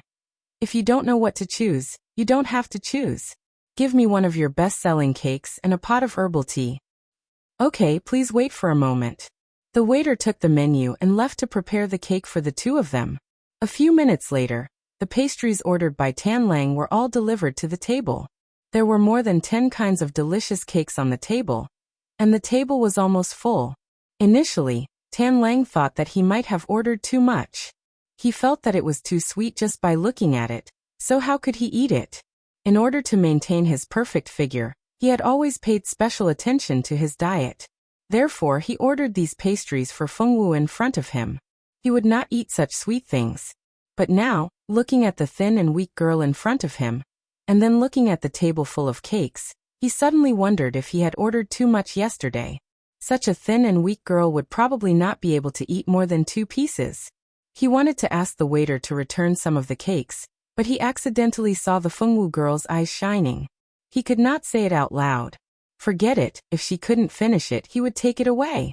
He, Tanlang, could not disappoint the girl. Eat slowly. If you can't finish it, it's okay to take it away. As he spoke he was shocked by the speed at which the girl ate the cake. She ate a cake the size of a fist in 2 bites. He only said a few words, but the girl in front of him actually ate 2 pieces of cake. Now she was attacking the 3rd cake.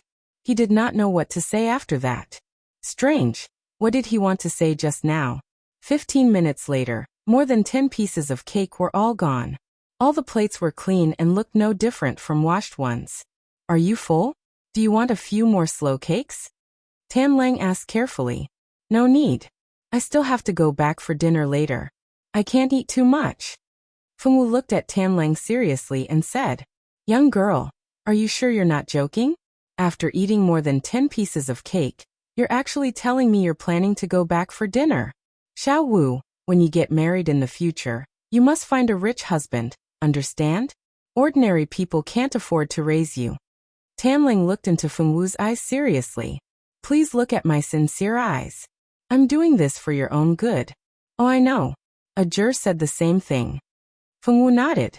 Ajur had said the same thing after seeing her appetite. So he wasn't the only one who thought this way.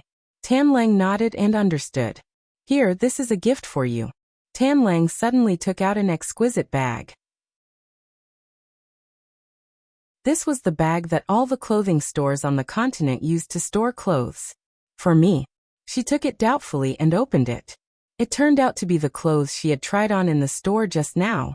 I saw that it looked good when you tried it on. Then I saw that you didn't buy it, so I bought it for you. This is a gift for a friend. You can't reject it. As he spoke he winked playfully. Fengwu looked at the clothes and then at Tanlang. Ajur said that she couldn't accept gifts from strangers. Tanlang treated her to cake and even chatted with her.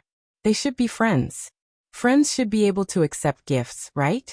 Fengwu wasn't too sure, but seeing Tanlang's expectant eyes, she still accepted the gift. I don't have a gift for you. Her voice was a little listless. It's okay. You can give it to me when you find something suitable. Tanlang said generously. Tanlang, you're actually a good person.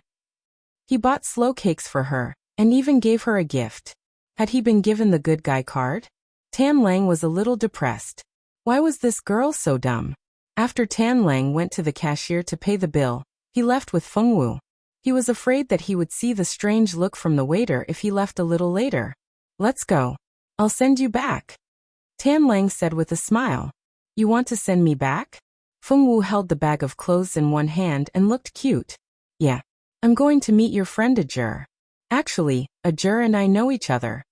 Tanlang rubbed the girl's soft black hair. Tanlang was like a satisfied cat. Her hair was really soft. You know Ajur? Fengwu widened her eyes in surprise. Tanlang was Ajur's friend? Let's go. We'll know when we meet him. Tanlang grabbed Fengwu's hand and walked forward. After a few steps, Fengwu suddenly stopped moving. Tanlang couldn't pull her away no matter how hard he tried. 3 black lines appeared on his forehead. Sister Xiao Wu, I'm not lying to you. I'm really Ajur's friend. Tanlang thought that he was being suspected.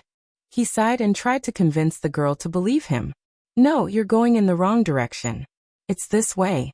The girl calmly pulled her hand out and turned to look in the other direction. Let's go.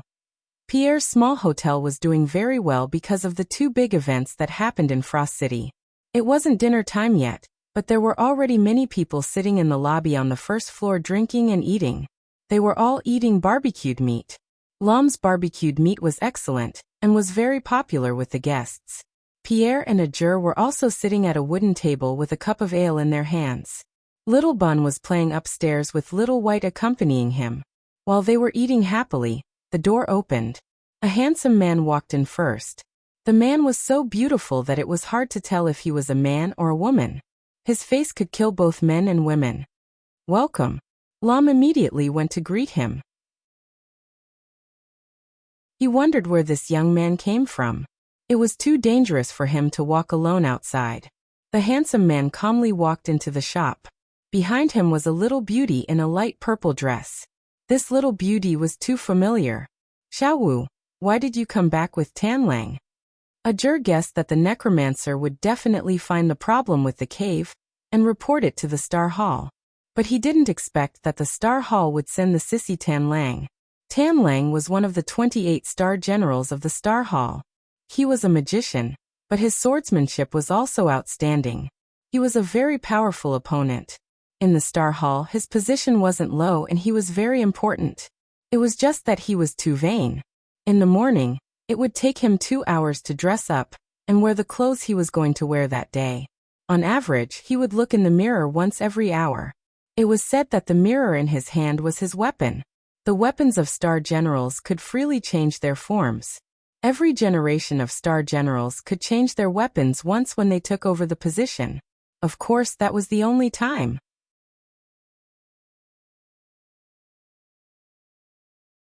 Chapter 76.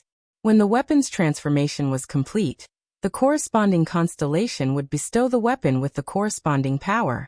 Every generation of star generals couldn't use the same weapons, and of course, their functions couldn't be exactly the same. When a weapon transformed, if you wanted it to be a sword, then it would be a sword. If you wanted it to be a staff, then it would be a staff. Among star generals, not all of their weapons were swords and staffs, but their weapon was a mirror. Perhaps this guy alone was the only one. Greedy Wolf's mirror had the function of reflecting the truth. It was very effective against those demons and asuras who were good at disguising themselves. Thinking of this, Ajur could guess why this guy came. Little Flame, long time no see. Greedy Wolf walked to Ajur's table and sat down. Many people noticed Greedy Wolf. After all, he was very handsome, and it was hard for him not to attract attention. Fortunately, there were only men here, and only Lamu and Fengwu were women. Although Greedy Wolf's face was indeed very eye-catching, men always valued strength more. Greedy Wolf didn't have any weapons in his hands, and he had the posture of a noble young master. Except for Ajur, who knew his background, no one could treat such a beautiful man as a master. Xiaowu, you're back. Ajur was too lazy to pay attention to this guy, and directly ignored him. Yes, this is a gift from Greedy Wolf. Fengwu still wasn't sure whether she should accept Greedy Wolf's gift, and she was a little hesitant when she spoke. Ajur waved his hand. It's okay. Just accept this guy's gift. This guy doesn't have any other skills, but he has a lot of money. After saying that, he curled his lips at Greedy Wolf. This guy was still as annoying as when he was a child. Greedy Wolf felt a little itchy to beat him up. Come sit down and eat something. Xiaowu, you've been out for so long. You must be hungry. Pierre said to Fengwu considerately. Yes. Fengwu nodded. She handed the clothes that Tanlang gave to Ram, and sat beside Pierre. Tanlang had already taken the seat beside Ajur. I didn't expect the Star Hall to send you here. I thought it would be Wu Chu or Lianjun. Ajur took a big gulp of ale, and glanced at Greedy Wolf carelessly. The two of them happened to have other missions and were not around. Ziwei had no choice but to send me, Tanlang said nonchalantly. In any case, he and this brat hated each other. Brother Tanlang is from the Star Hall?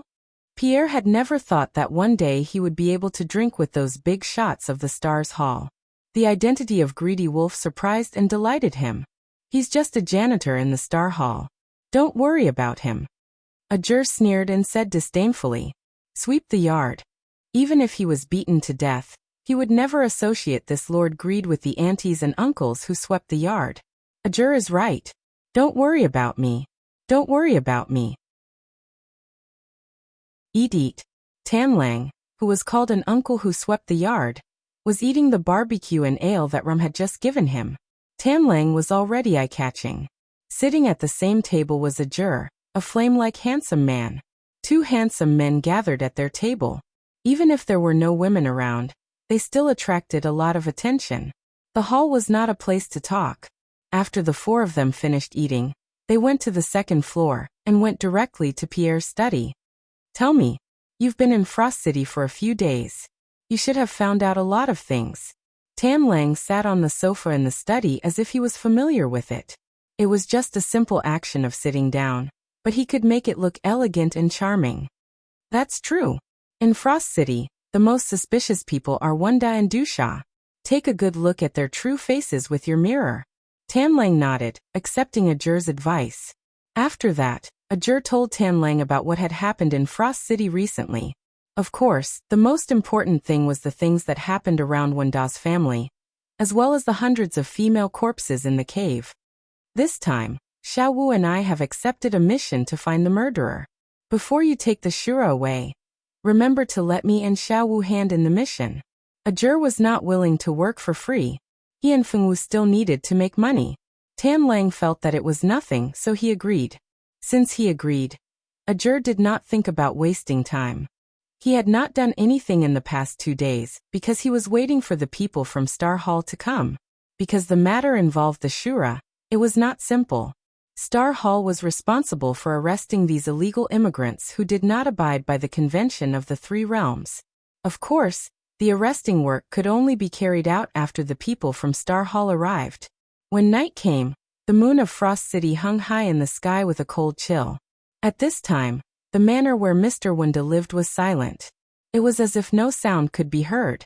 There was a faint candlelight in the manor, which made people feel that it was not an empty house. What's going on? Why are they sleeping so early? Ajur, Tan Lang, and Feng Wu sneaked into the manor where Wanda and his wife lived. However, the silence and gloominess of the manor made people feel very uneasy. There's something wrong with this place. It was not Tan Lang's first time on a mission. Naturally, he could tell that something was wrong with the manor. It was too quiet. Even though most people in Frost City were used to going to bed early because the night was longer than the day, it should not be so quiet. There should be servants keeping watch at night in the manor. Xiao Wu, be careful later. If you can't win, run, okay? Ajur looked at Feng Wu worriedly. He was afraid that she would be so stupid that she would choke herself to death. Okay. Nodding obediently, Ajur was relieved. He knew that Feng Wu would definitely do what she promised. I'm very powerful, Feng Wu said seriously. She had Xiaoqun and could protect herself. Unfortunately, no one believed her. No one would believe that a freshman could be so powerful. Tan Lang patted the girl's head. Then, the three of them moved carefully in the courtyard. There were no candles in the courtyard. They could only rely on the faint moonlight for illumination. When the three of them passed by a very beautiful flower bed, Feng Wu suddenly stopped. What's wrong? Ajur had been paying attention to Feng Wu. When he found that Feng Wu did not follow, he immediately turned back to look for her. There's a person buried here. These flowers are very sad. They said that the person buried here is a good person. A person buried here. Ajur had a certain understanding of Feng Wu's ability. He knew that she could understand the language of these plants. Therefore, if Feng Wu said that there was a person buried here, then there must be a person buried here.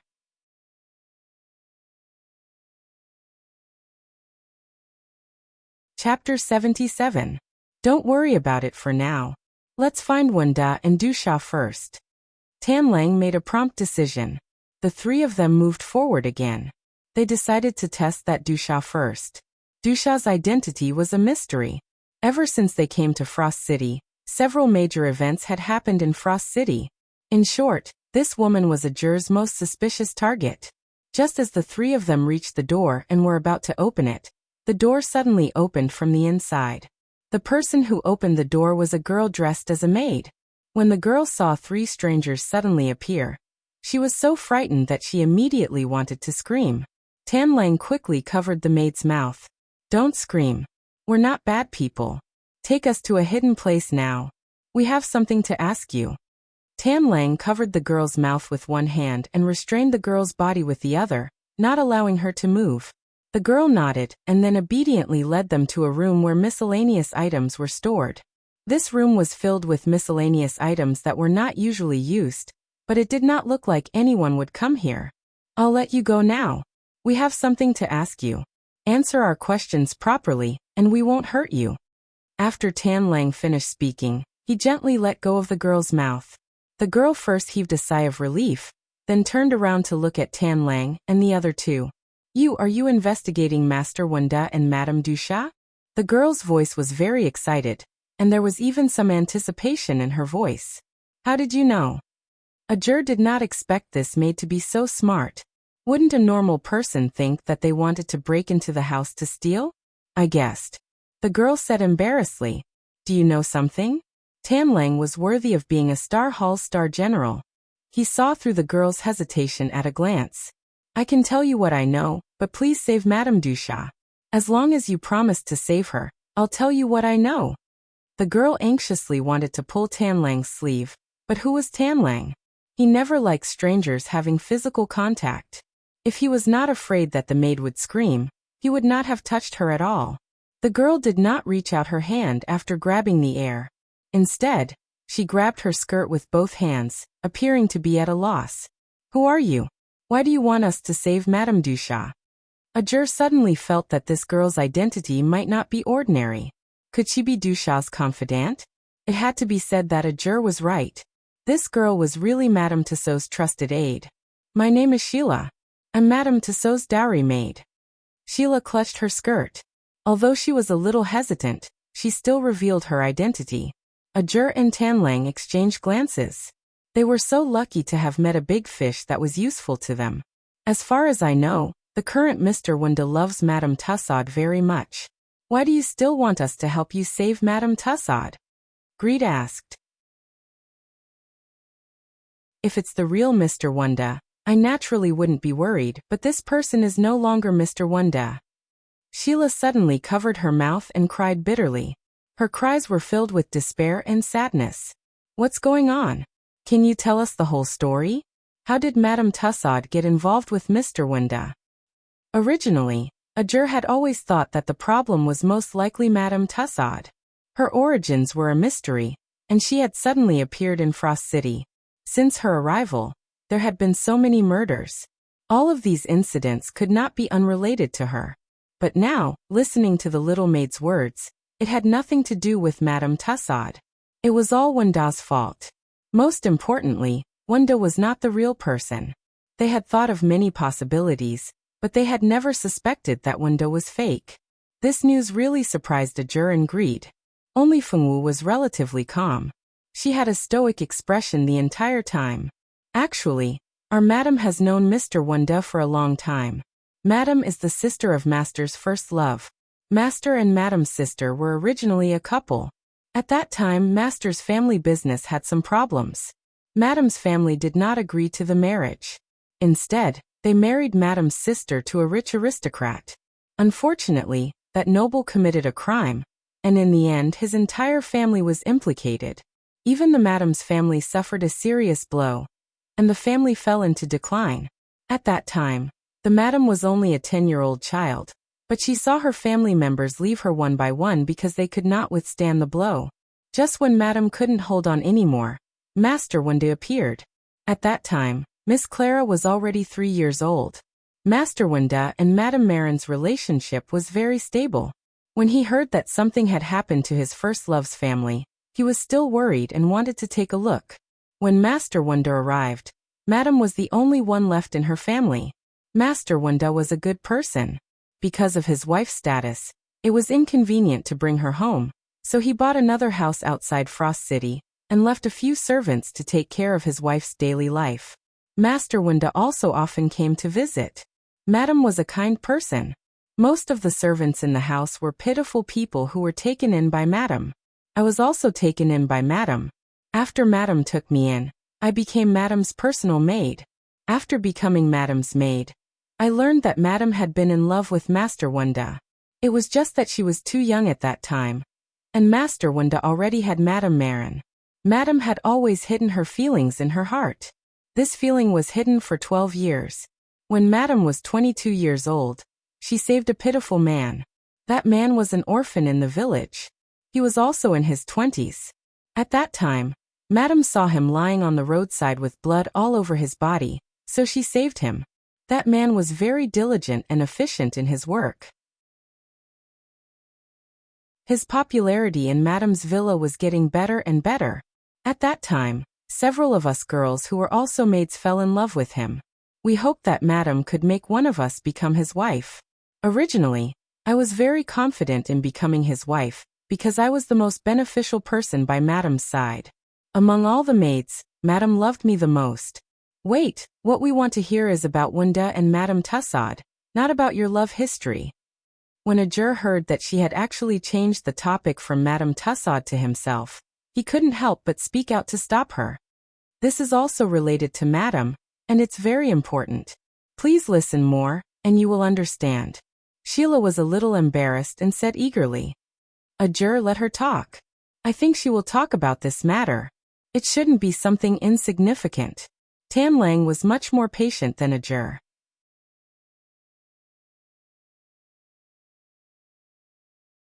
Chapter 78. Ajur nodded in agreement, and let her continue. Sheila took a deep breath and continued. That man was called Marlin, and I liked him. I also thought that I would marry him, but later on, I found that he often stared at the madam in a daze, and would secretly hide the madam's handkerchief. At that time, I knew that the one he liked was not us maids, but the madam. Marlin fell in love with the madam. This was simply a bolt from the blue for me. I knew that even if Marlin loved the madam, there would be no result between them. I wanted Marlin to dispel the thoughts in his heart for the madam, so I began to hint to him that the madam had a sweetheart. Although I hinted many times, I also knew that the madam's love for Master Wunda could not be known by others, so I did not hint that the person was Mr. Wunda. But I did not expect Marlin to be so smart. When Mr. Wunda came to visit the madam, he discovered the madam's feelings for Master Wunda. I thought that he would give up. As long as he gave up, he would be able to accept my feelings. After all, I loved him so much. But I did not expect that Marlin would disappear the next day. I thought that he could not bear the blow, so he left without saying goodbye. Although my heart was in pain, I believed that he would come back one day. Not long after Marlin left, Mr. Wunda came to visit the madam again, but this time, after Mr. Wunda left, the madam was as happy as a happy bird. Later on, the madam told me that Mr. Wunda actually responded to the madam's love, and he also planned to take the madam to his home, and wanted to dissolve the marriage with Madame Marin. All of this was simply inconceivable. Mr. Wunda used to visit the madam every day, and I saw very clearly that Mr. Wunda did not have any feelings for the madam, so how could he suddenly love the madam so much that he was willing to give up his original family for her? But the madam was too happy, and did not listen to my persuasion. She only wanted to become husband and wife with Mr. Wunda, and be together forever. Later, the madam only took me, a maid, and left the house that she had lived in for more than 10 years, and went to Master Wunda's manor, where we met Madame Marin and Miss Clara for the first time. Master Wunda had a big quarrel with Madame Marin in front of me and Madame. Madame Marin insisted on not cancelling the marriage. The two of them were in a deadlock.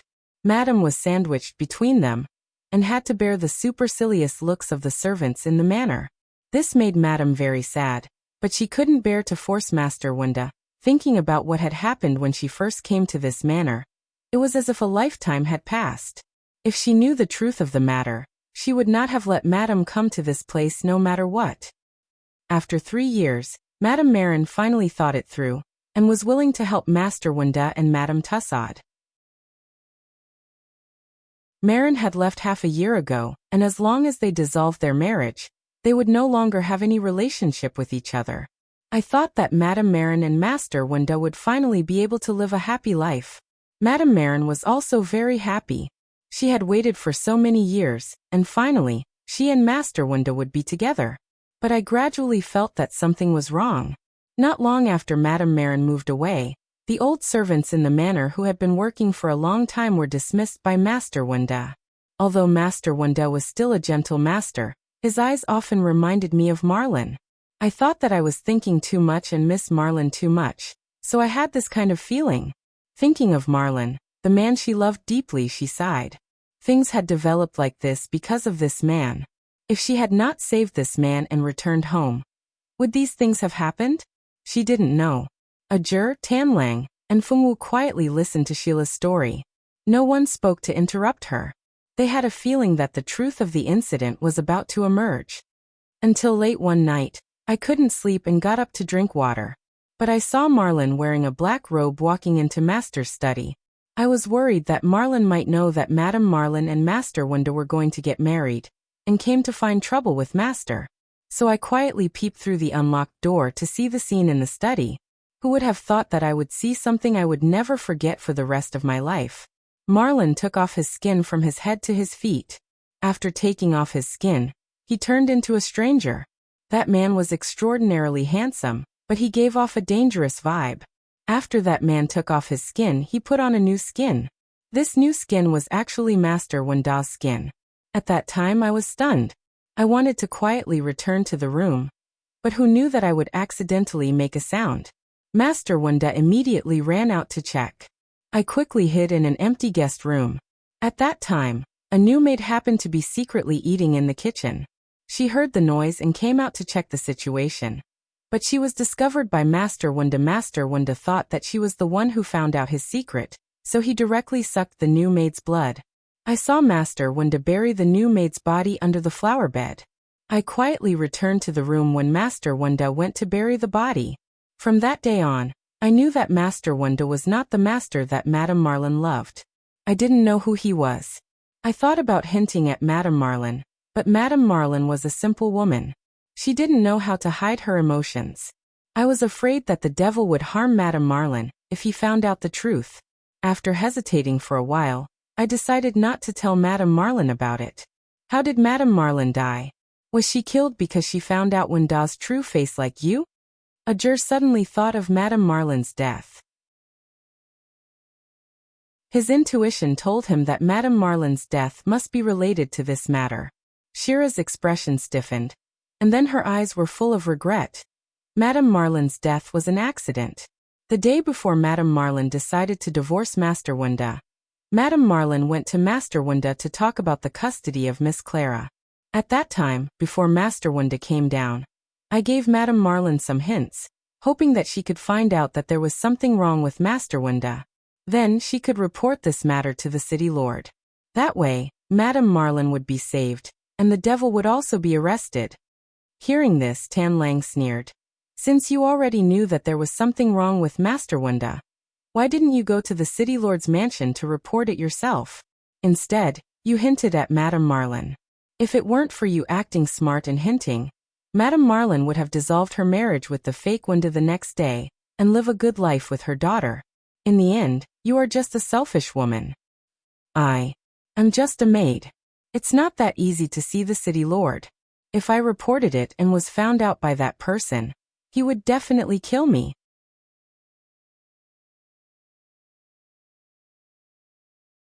Chapter 79. At first, Sierra felt a little guilty, but the more she spoke, the more she felt that she didn't do anything wrong. She was just a little maid. What could she do? What could she do? She only hinted to Madame Marin to protect herself and Madame. What did she do wrong? She didn't do anything wrong. You can't see the city lord, but you can go to the Star Hall for help. You don't have to go to the Star Hall in person. Just write a letter and send it out. You won't expose yourself. Don't say that you can't read. Even if they were civilians, the Empire allowed them to learn a certain amount of knowledge, so these servants actually knew how to write. I can't expose myself. Madam, and I will be in danger. I can't. Sheila could only repeat those few words with a pale face. Every word was so weak that it couldn't hide her selfish and self-reliant nature. You deliberately hinted that this Master Wunda might be a fake in front of Madame Marlene, and then Madame Marlene wouldn't run to the fake Wunda to confront him, right? Ajur interrupted her impolitely. No, that's not it. Madame Marin was just trying to find out when she was talking to Master. Perhaps Master noticed her. That night, I saw Master go out once, and the next day, I heard the news of Madame Marin's death. The reason why the fake Master framed Clara was because he was afraid that Clara would find out that he was a fake father sooner or later, so he took the initiative to gain the upper hand. Those old servants who had served the real Master Wunda for many years, I'm afraid that when he replaced the real Master one, they found all kinds of reasons to get rid of them. Ajur said faintly. It was easy to understand why they got rid of those people, because they were all old people who followed Wunda. No matter how good a person was at pretending to be another person, There would be a time when he would give himself away. That was why the fake drove away those old people who could easily see through the flaws. On the other hand, Madame Marlene had been using their relationship to cover up her change. Clara was originally the most troublesome because she was the daughter of Marlene and Wenda. Unless Clara was married off, there was no good reason to chase her away. When he killed Marlene, he had already thought of framing Carola. Once Carola became the murderer of her mother, she would have to spend the rest of her life in prison. Naturally, it would be impossible for her to go home and find out the truth that he was not the real Wenda. Sheila didn't say anything, obviously agreeing with the juror's guess. Please don't hurt our madam. Madam is really a good person. She doesn't even know that Master is a fake. Please don't hurt her, okay? Greed looked at her. Although he didn't want to admit it, although this girl was very selfish, she really wanted to protect Madame Tussaud. However, her actions caused many people to die because of her. If she didn't go to Marlon and give him a hint, maybe the real Wenda wouldn't have died. If she didn't go to Madame Marlene, then Madame Marlene wouldn't have been killed, and Clara wouldn't have been made the scapegoat. Although she was a loyal servant, she had played a major role in all these tragedies. Even the maid had died because of her. Greedy Wolf had always disliked people like her, who constantly sought death and caused the deaths of others. You don't know? You really don't know? Even you, the maid, could feel that something was wrong with Master Wenda before you found out the truth. As the fake's pillow, and also secretly loved the real Wenda for 12 years, how could she not notice it? A juror sneered. If Madame Tussaud didn't notice it at all, he wouldn't believe half a word. Hearing a juror's words, Sheila was stunned. She had never thought about this problem. Yes, if someone like her who didn't have much contact with Mr. Wenda could notice the problem, how could Madame Tussaud, who had always been secretly in love with Mr. Wenda, not notice it? Could it be that Madame Tussaud really noticed it? She just didn't say it out loud. This idea surprised Sheila. She always thought that she was the only one who knew the secret, but it turned out that Madame Tussaud also knew it. Take us to the fake. He has harmed so many people, it's time to pay back his debt. Greed's eyes flashed with a bloodthirsty light. Sheila obediently stepped forward to lead the way. She was now in a difficult situation. If these people didn't defeat the fake Master Wenda today and save her and Madame Tussaud, Master would only know that she betrayed him. She was afraid that she wouldn't be allowed to live. She didn't want to die like the maid who was sucked dry of blood. With Sheila leading the way, they were directly taken to the door of Wenda's study. At this time, the fake Wenda would be reading in the study. As for whether he was really reading or not, no one knew. Sheila took them to the door and ran to find Madame Tussaud. She wanted to take advantage of the fact that they were fighting to escape with Madame Tussaud. A juror and the others had already noticed Sheila's escape, but they didn't care. They were here to catch the stowaways. As for whether a maid wanted to escape or not, it had nothing to do with them. The door of the study was tightly closed. A juror and Fengwu exchanged a look, indicating that she should be careful. Fengwu nodded. Greed took the lead and opened the door, and went directly into the study. When he opened the door, he saw Wenda sitting behind the desk with a book in his hand. Who are you? Why did you break into my manor? When the fake Wenda saw that someone had broken in, he immediately put down his book and a touch of vigilance appeared on his face. Your manor? How come I didn't know that Shura people can have real estate in the human world? Greed laughed twice as if he had heard a joke. How could you know? The fake Wenda was shocked. He had been perfectly hiding for so long. How could he be discovered? Haven't you been to the cave recently? Don't you know that your blood pool has been discovered? If Shura people wanted to live in the human world, they had to bathe in the blood of virgins every once in a while. The blood of virgins was a great tonic for Shura, allowing Shura to stay in the human world for a longer period of time. When the fake Wenda heard them talking about the cave, he knew that his identity was really exposed. It had been 3 years, and he had only been catching the civilian girls in the small villages, because he was afraid of attracting the attention of the city lord. He didn't expect that he would still be discovered. If he had known, he wouldn't have been catching people in the vicinity of Frost City. He should have gone to other cities to find more virgins. Fortunately, Greed didn't know what he was thinking. Otherwise, he wouldn't even bother to talk nonsense and would directly start fighting.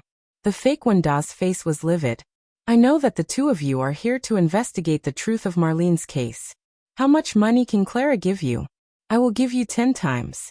As long as you don't know about this, money is not a problem.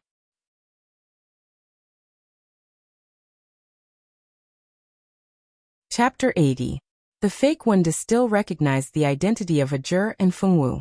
Although he had only met them once, he had only met them for a few days. It would take some time for him to forget them. Is it really okay to bribe us like this in front of the Star General? Ajur said as if it was unintentional. Star General. You are from the Star Hall. The fake Wenda turned pale with fright. He thought that it was just a busybody or an adventurer who had accepted a mission. He didn't expect that one of the 3 people in front of him was actually from the Star Hall. You finally thought of it. Ajur said gloatingly from the side. Damn it, why would someone from the Star Hall come here? The fake Wenda's face was ashen. It was obvious that meeting someone from the Star Hall was not a good thing for him. Show me the truth, show me. Just when the fake Wenda thought that he had some confidence in killing all 3 of them, a mirror suddenly appeared in Tan Lang's hand. This mirror was the dressing mirror that Tan Lang never left his side. This mirror was silver in color. It was inlaid with a few beautiful gems and the handle had exquisite and beautiful carvings. When Tan Lang used the mirror to shine on the fake Wenda suddenly screamed. His voice was full of fear and resentment. The fake Wenda's skin began to show signs of melting under the golden light emitted by the mirror. The fake Wenda screamed continuously.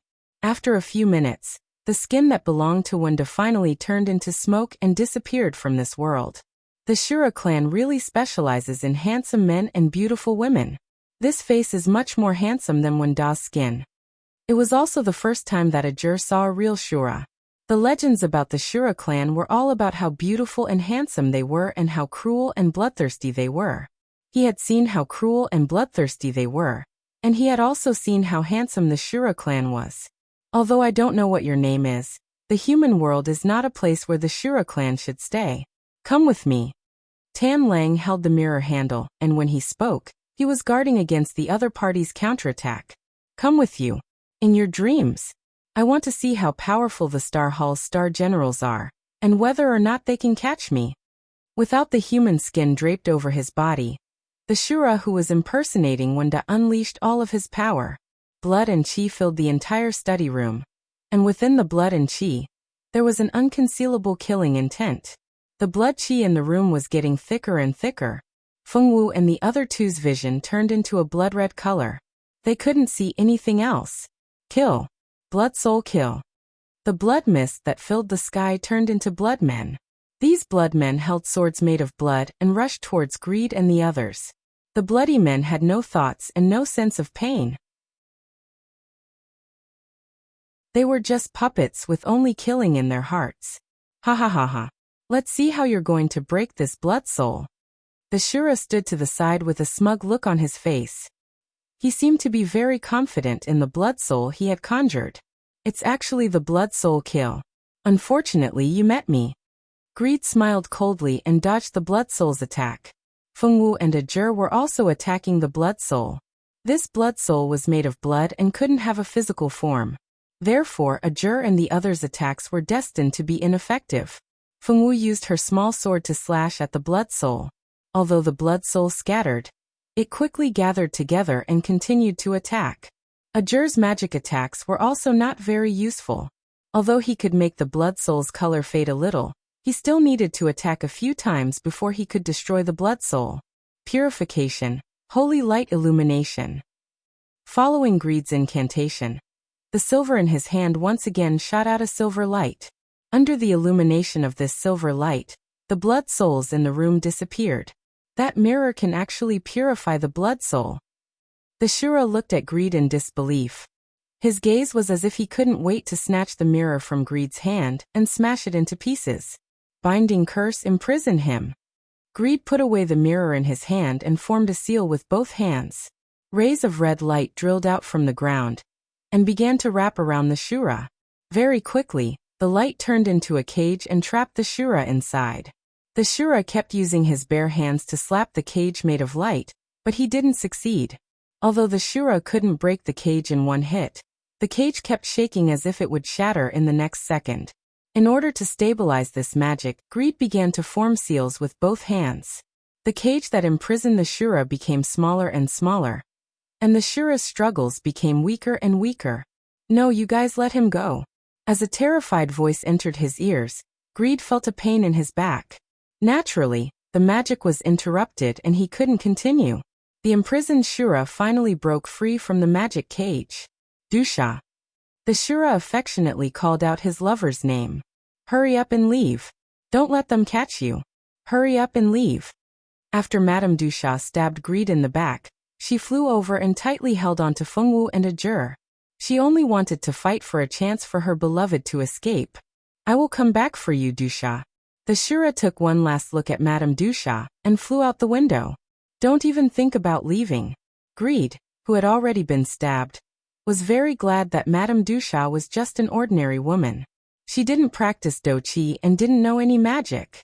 If she did, her chest would have been pierced and she wouldn't be able to keep her life. Because Dusha didn't have any strength, although she stabbed Greed, she didn't injure his vitals. It was only a flesh wound. Greed wouldn't let that despicable Shura go just because of a flesh wound. With a loud shout, Greed turned into a ray of light and chased after the Shura. "Xiao Wu, look after this woman." Ajur directly kicked Madame Tussauds chest, knocking her to the ground. Then he turned into a fiery red beam of light and chased after the two of them. "Don't hurt him, don't." Madame Dusha fell to the ground in pain and shouted out the window. "Madam, don't be like this. That person isn't Master Wenda. He's a monster." Sierra had followed behind Dusha. The way Dusha had attacked people with her sword was too crazy, so she didn't dare to get close. Now that Dusha had been subdued, she rushed over to support her. "No, he's not a monster. He's a man who loves me deeply. He did so many things for me. I can't just ignore him." Dusha pushed Sheila away and screamed in pain. "Madam, could it be that you already knew he was?" Sheila exclaimed in disbelief. She was still thinking about how to take her kind madam away from the claws of that demon. She didn't expect her madam to know all this time. Moreover, she was willing to be with that demon. In that case, wasn't it a joke that she wanted to protect her madam and take her away? It turned out that she knew everything.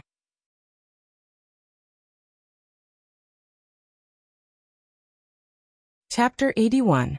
Sierra looked at her gentle and beautiful madam in shock. It was hard to imagine how her madam, who usually couldn't even bear to hurt small animals, would make up her mind to be with a murderer.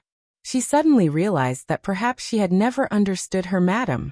She had always imagined her madam to be a weak little woman, but the truth told her that it was not the case at all. "Yes, I already knew that he wasn't Wenda.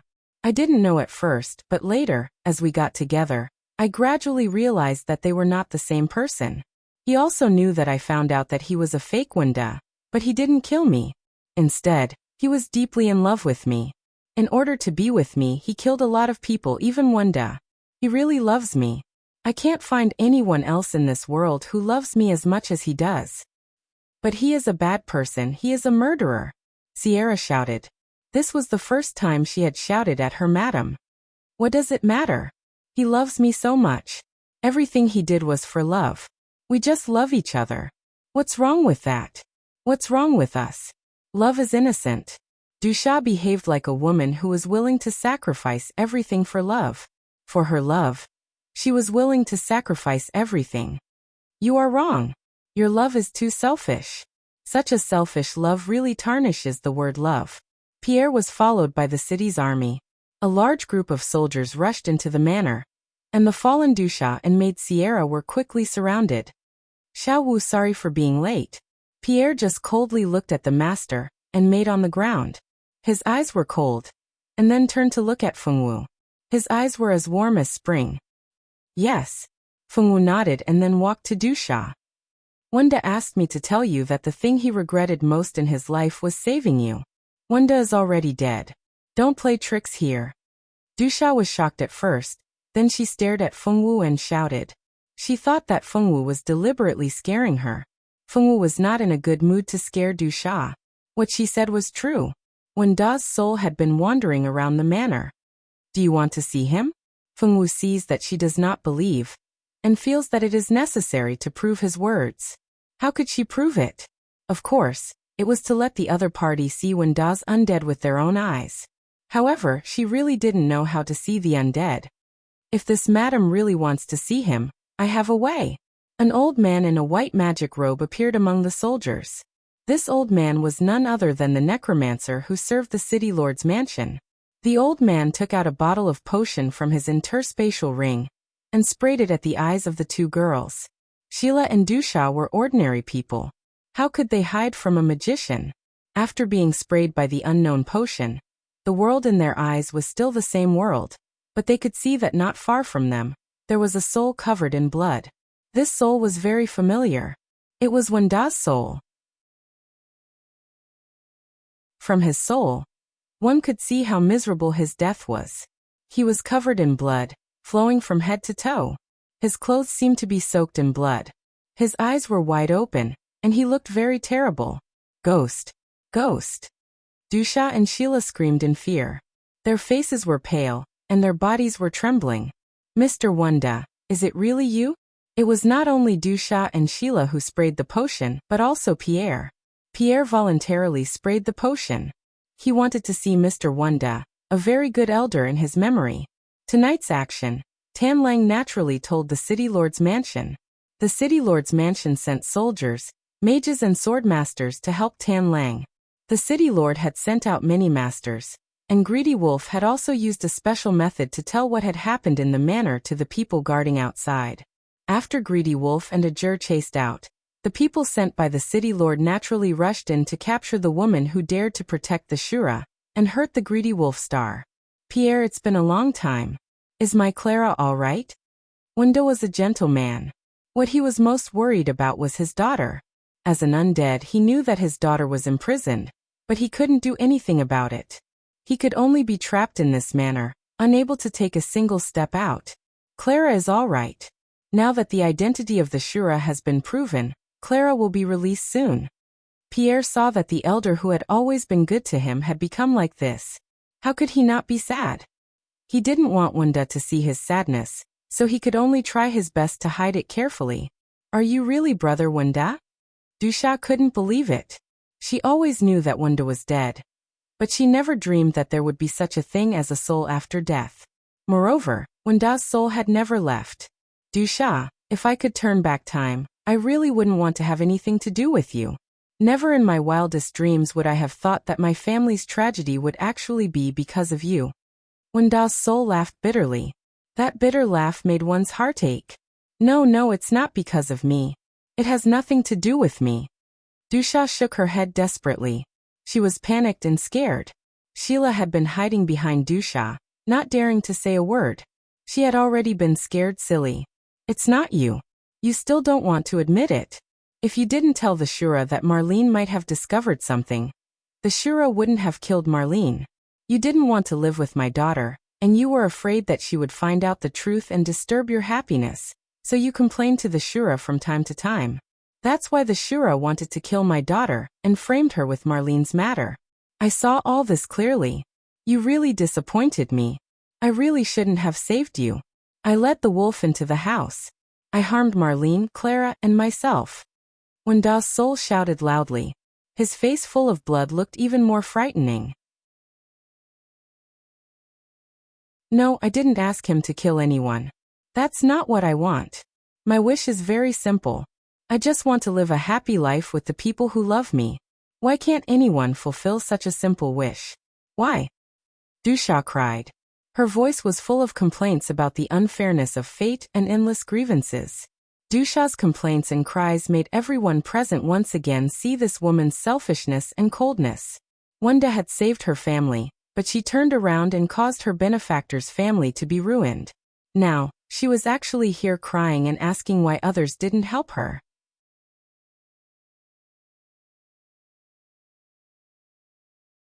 Chapter 82. Who did she think she was? The world revolved around her. If she wanted happiness, others would have to suffer. She was simply a lunatic. He really didn't know how the Shura likes such a woman. Where's Xiaowu? Why did she disappear? Pierre was shocked when he suddenly realized that Fengwu had disappeared. That little girl just left. She should have gone after the Shura. The old magician had seen Fengwu leave, but he hadn't said anything at that time. What? Not to mention the chaos caused by Fengwu's departure. Fengwu was currently using her qinggong to chase after the Shura. A Jur and greedy wolf had turned into streams of light and soared into the sky. Fengwu was naturally unable to use magic as a trash. The only thing she could use was her qinggong. Naturally, it was impossible for her to run as fast as Greedy Wolf and the others with qinggong. She had asked the nearby flowers and grass along the way so that she didn't lose them. As she chased, she left Frost City and ran into a deep mountain. This mountain was some distance away from Frost City. Fengwu chased for an hour before arriving at this place. Because of the plants leading the way, Fengwu didn't go to the wrong place along the way. When Fengwu arrived at this mountain, a Jur and Greedy Wolf were fighting fiercely on the other side of the mountain. The result of the two fighting against one was naturally needless to say. The evil Shura was chained up by Greedy Wolf and was prepared to be escorted back to the arbitration tribunal the next morning for arbitration. Fengwu still didn't know about this. She was very busy now. It turned out that when Fengwu chased after a Jur and Greedy Wolf, she actually found a hot spring. The hot spring water made Fengwu's eyes light up. It was as if she had returned to Mount Yuehua. There was also such a hot spring on Mount Yuehua. At that time, she would soak in the hot spring every winter. The hot spring on Mount Yuehua was not an ordinary hot spring. Fengwu's master had spent a lot of effort to plant herbs near the hot spring and guide the medicinal power into the hot spring. Soaking in the hot spring could not only eliminate fatigue, but also strengthen the body and prolong life. Now that she finally saw a hot spring in another world, Fengwu felt as if she had returned to Mount Yuehua. She carefully looked around and found that no one was around. Fengwu girl took off her dress, tied her hair up, and then went into the water naked. It's so comfortable. Fengwu's expressionless face flushed, making her look even cuter. The little girl completely forgot about a Jur and Greedy Wolf. She didn't think that Fengwu chased after them because she was worried about them. Fengwu always knew that a Jur and Greedy Wolf were very strong, so she wasn't worried. She chased after them because she didn't want to stay with Dusa and Sheila. Fengwu rarely hated someone, and Dusa and Sheila just happened to annoy Fengwu. Because she hated them, she didn't want to stay with them. That was why she went to find a Jur and Greedy Wolf. Now that she found another hot spring that was very similar to the one on Mount Yuehua, the girl immediately put aside her original plan of finding a Jur. What she wanted to do the most now was to soak in the hot spring. Soaking in the hot spring, Fengwu began to miss home. She missed her master. She missed the cute animals on Mount Yuehua. She missed the grass and trees on Mount Yuehua. As she thought about it, her eyes turned red. She forced back the tears in her eyes. She didn't want to cry. Her master said that she was a strong girl and an excellent swordswoman. There was no need for tears in a swordsman's world. Thinking about her master's words, Fengwu buried her head in the water and let the hot spring cover her head. She soaked in the water and held her breath. She stayed in the water for 10 minutes before she poked her head out of the water. But when she poked her head out, Fengwu froze. There was another person in front of her, someone she didn't know. I didn't know there was someone here.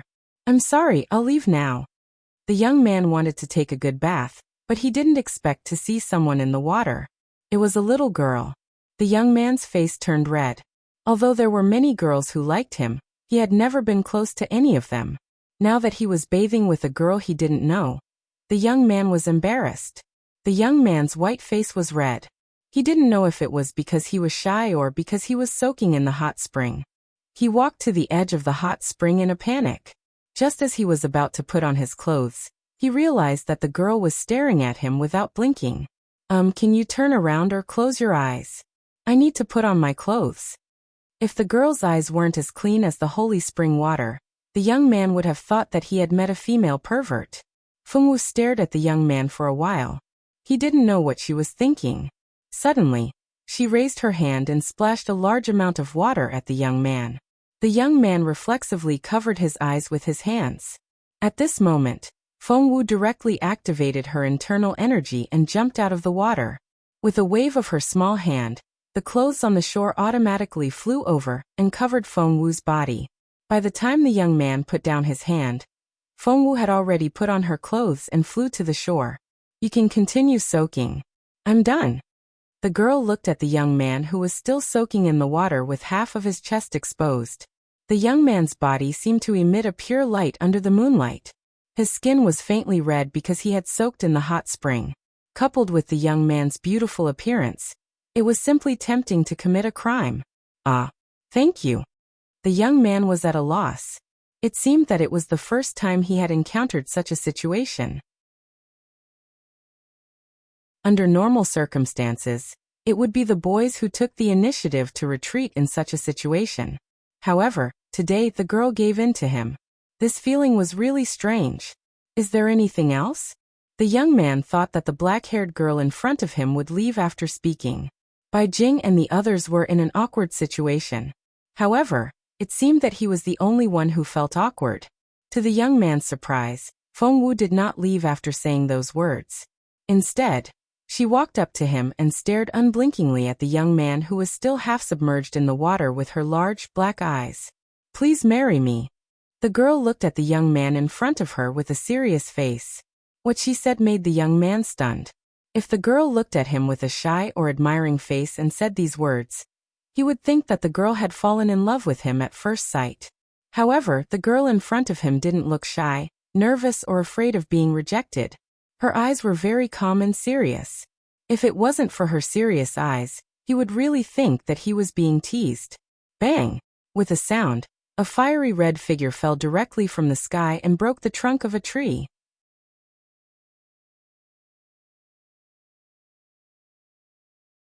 Chapter 83. I didn't expect Xiao Wu to be so bold. When Tanlang and Ajur flew over with the Shura, they sensed Fengwu's presence. When they descended, they heard Fengwu's shocking words. This caused Ajur to fall from the sky. If there wasn't a thick layer of snow on the ground, he would probably be the first unlucky person to fail and fall to his death. Sorry, I'm not thinking about marriage right now. The young man thought for a while about how to refuse without hurting her, but in the end he still said it. Oh. Fengwu nodded and didn't say anything else. That's it? Don't you need to say anything more, girl? Tanlang thought to himself in exasperation. However, Xiao Wu's taste was really good. The young man in front of her wasn't an ordinary person. Who knew how many noble ladies wanted to do something with the young man in front of them, but none of them succeeded. Go Xiao Wu. Brother Tanlang supports you. You must take him down. Aya, it seems like you came at the wrong time. Tanlang ignored Ajur who just got up from the snow. He pretended that he had just passed by and walked over with a sneaky smile. Senior Tanlang. The young man already knew who it was, but he didn't say it out loud because he didn't want things to get weirder. He didn't expect things to develop in an even weirder direction. You know this guy? Ajur looked at the young man who was still soaking in the water with an unfriendly expression. The more he looked, the more he felt like his sister was being kidnapped by a pretty boy. He's your senior, Notre Dame du Starlight's fifth-year chief student, Mingxi. Tanlang looked at the dance, and then looked at Mingxi. His smile was very annoying. Why is Mingxi senior here? Although Ajur was angry that this guy seduced Fengwu, he didn't rush up to challenge the fifth-year student. Although he didn't rush up to challenge him, his tone wasn't very nice. Can you let me get up and get dressed first? Mingxi said somewhat helplessly. He had never been so embarrassed in his life. The first time he was proposed to by a girl he didn't know, he was seen by his senior. At the same time, he was seen by a very unfriendly junior. He was almost certain that as long as he left this place, the scene of him being proposed to would definitely spread to every corner of the Star Hall. As for whether the Notre Dame du Starlight would be publicized to everyone at the same time, it would depend on whether this junior brother in front of him had a big mouth or not. Ajur glared at him unkindly. He didn't have any intention of turning around or closing his eyes. Tanlang crossed his arms in front of his chest, looking like he didn't want him to get dressed. The girl who proposed to him was staring at him with a pair of big black and white eyes. He didn't know if she heard what he said. In order to not let himself be in such an awkward position, Mingxi learned from Fengwu. He waved his hand and a large amount of water splashed towards the three people. Ajur and Tanlang didn't expect this move, and were immediately drenched in water. However, Fengwu's reaction was unexpectedly fast. She directly took a few steps back, and wasn't splashed by the water. "You despicable guy. It's ice and snow, and you're splashing water on us." Ajur was so angry that he felt like his hair was about to smoke. He wiped the water off his head, and wanted to rush over and scold him. However, when he looked forward, he saw that the guy who was supposed to be in the water was already standing neatly not far away from the three of them. The young man was wearing a blue and white robe. He stood under the moonlight with a smile on his face. His short golden hair emitted a soft glow under the moonlight. His whole person seemed to be surrounded by the moonlight, looking sacred and inviolable. Even Ajur, who was a man, had to admit that Fengwu's taste was really good. This senior brother named Mingxi in front of him was as beautiful as the moon goddess. His beauty wasn't like Tanlang's. It was so beautiful that it was hard to tell his gender. No one would mistake Mingxi's gender. Although he was as beautiful as the moonlight, no one would mistake his gender. "I still have something to do, so I'll take my leave first. If there's anything else, we'll talk about it when we return to the academy."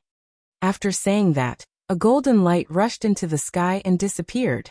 If it wasn't for the flying speed of the Imperial Sky technique that revealed his helplessness, people would really think that he had something to do and left first. As soon as Mingxi left, Ajur flicked Fengwu's forehead. "You actually proposed to a man?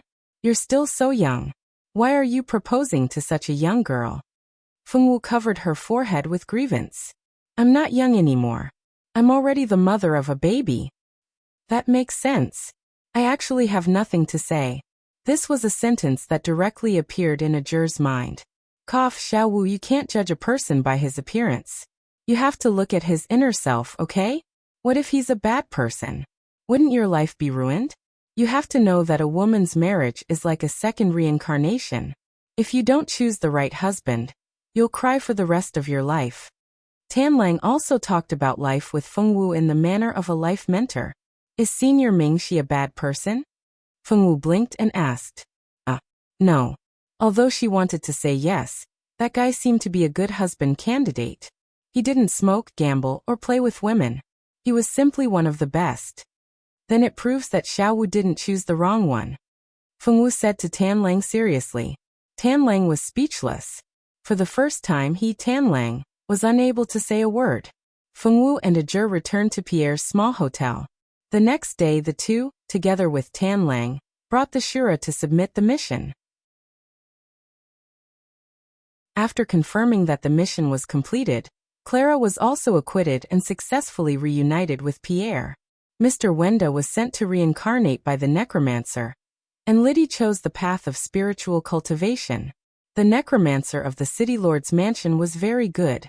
After asking Liddy if she was willing to follow him, although Liddy refused in the end, the necromancer was not angry. Instead, he told Liddy the method of spiritual cultivation so that she could practice it on her own. However, dark necromancers liked Liddy because her soul purity was high enough, and she was an undead without a master. In the end, when they left Frost City, Liddy signed an equal contract with Fengwu.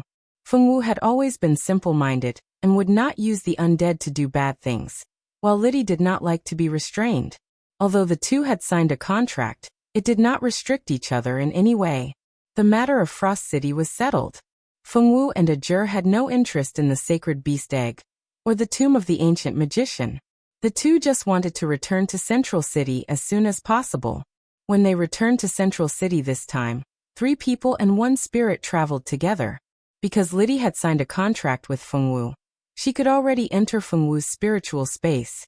Naturally, she did not need to pay. The teleportation fee for Fengwu and Ajur was paid by Tanlang.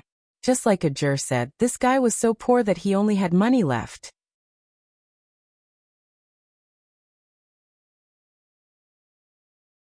Chapter 84. After returning to the Central City, Tanlang went straight to the Astral Hall to submit the quest, while Ajur and Fengwu went to the Adventurers Guild to submit the quest item and collect the money. The quest this time was very troublesome and involved the ferocious Shuras. However, they only received 700 gold coins. When the two returned to the school, they looked at the rankings and realized that they didn't even make it into the top 10. For the mysterious prize that their teacher mentioned, these students worked very hard. The first place was the female magus named Zicheng. She had already earned tens of thousands of gold coins. Her speed of earning money was definitely the fastest among all of them. The second place was Irene. She also earned tens of thousands of gold coins, but she still couldn't compare to Zicheng. The third place to the 10th place only earned thousands of gold coins, not even 10,000. A juror turned to Fengwu and sighed. The competition was fierce. The Fengwu girl was still expressionless. A juror felt that it was boring. The two waved goodbye and returned to their own dorms. When they returned to the dorm, they found that the others were not there. Fengwu and a juror decided to rest for a few days before continuing the quest. They were not interested in the reward for first place. They just wanted to complete the quest. When the other three people in the dorm came back, they found that Fengwu had returned. Silda and Anika asked Fengwu about what happened to her in the past few days. Only Rika seemed uninterested. She didn't even talk to Fengwu. Fengwu was not a talkative person, so she didn't mind Rika's cold treatment. After Rika went upstairs, Anika awkwardly apologized to Fengwu. Xiaowu, don't mind her. Rika hasn't been earning money well recently, so she's not in a good mood. She didn't mean to ignore you. Because they were both mages and noble ladies, Rika and Rika had always had a good relationship. That was why she apologized on Rika's behalf. Oh. Fengwu just nodded. I don't mind. Rika carefully stared at Fengwu, wanting to see if she was lying. But after staring for a long time, Fengwu still had that stoic face, and she couldn't see any emotions at all. In the end, Rika decisively gave up. Rika is really strange. Water magicians are clearly the most profitable profession, but her work has never been successful.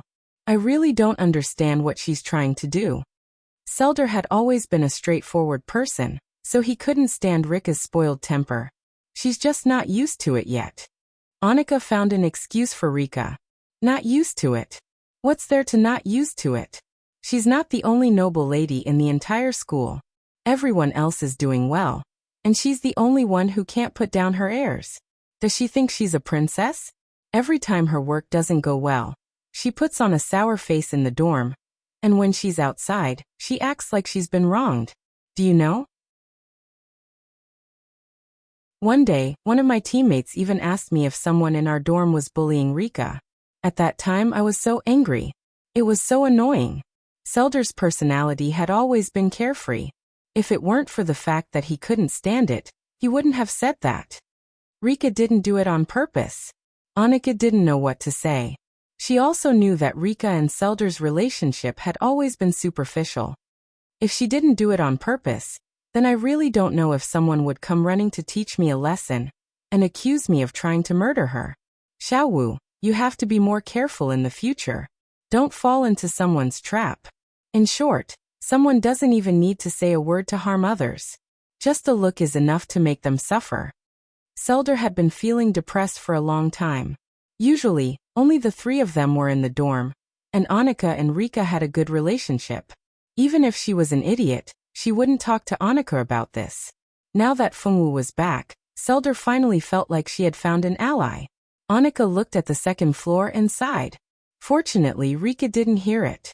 Otherwise, there might have been a big fight. The next day, Fengwu woke up and went to the teacher to cancel her leave for class.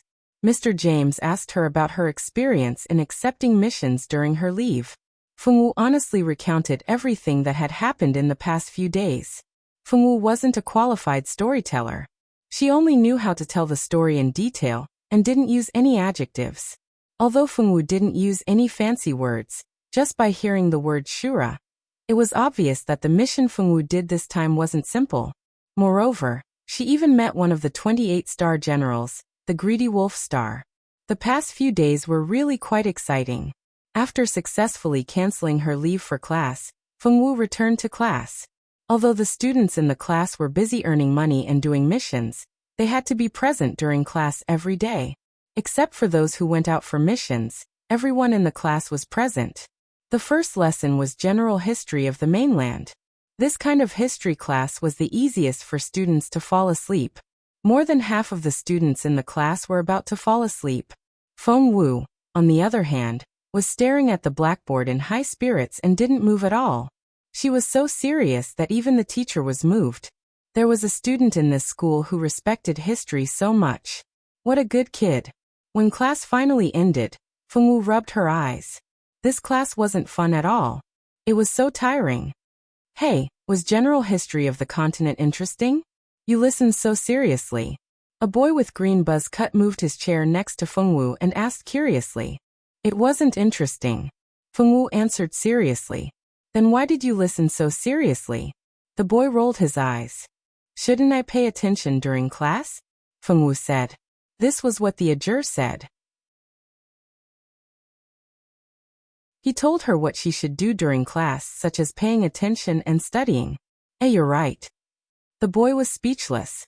He scratched his head and returned to his seat. After 2 classes, Feng Wu took her textbook and left the classroom.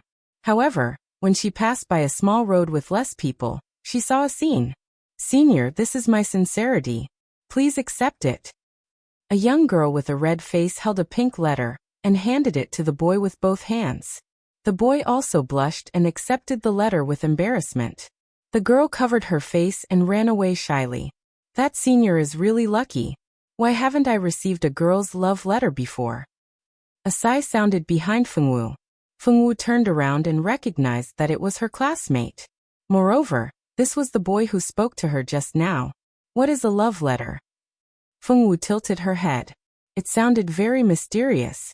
If the boy standing behind Feng Wu could hear her thoughts, he would definitely tell her that she was thinking too much.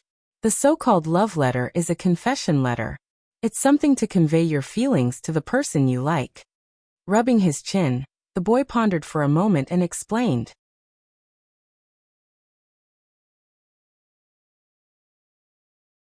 Chapter 85. Feng Wu girl didn't understand what a confession was. What's a confession?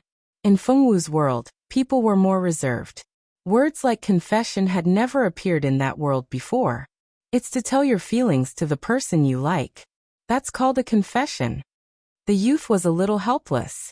How could there be someone who didn't know such a simple thing? If it wasn't for the innocent and serious look on the girl's face, he really would have thought that he had been played. Do you have to write a love letter to express your feelings?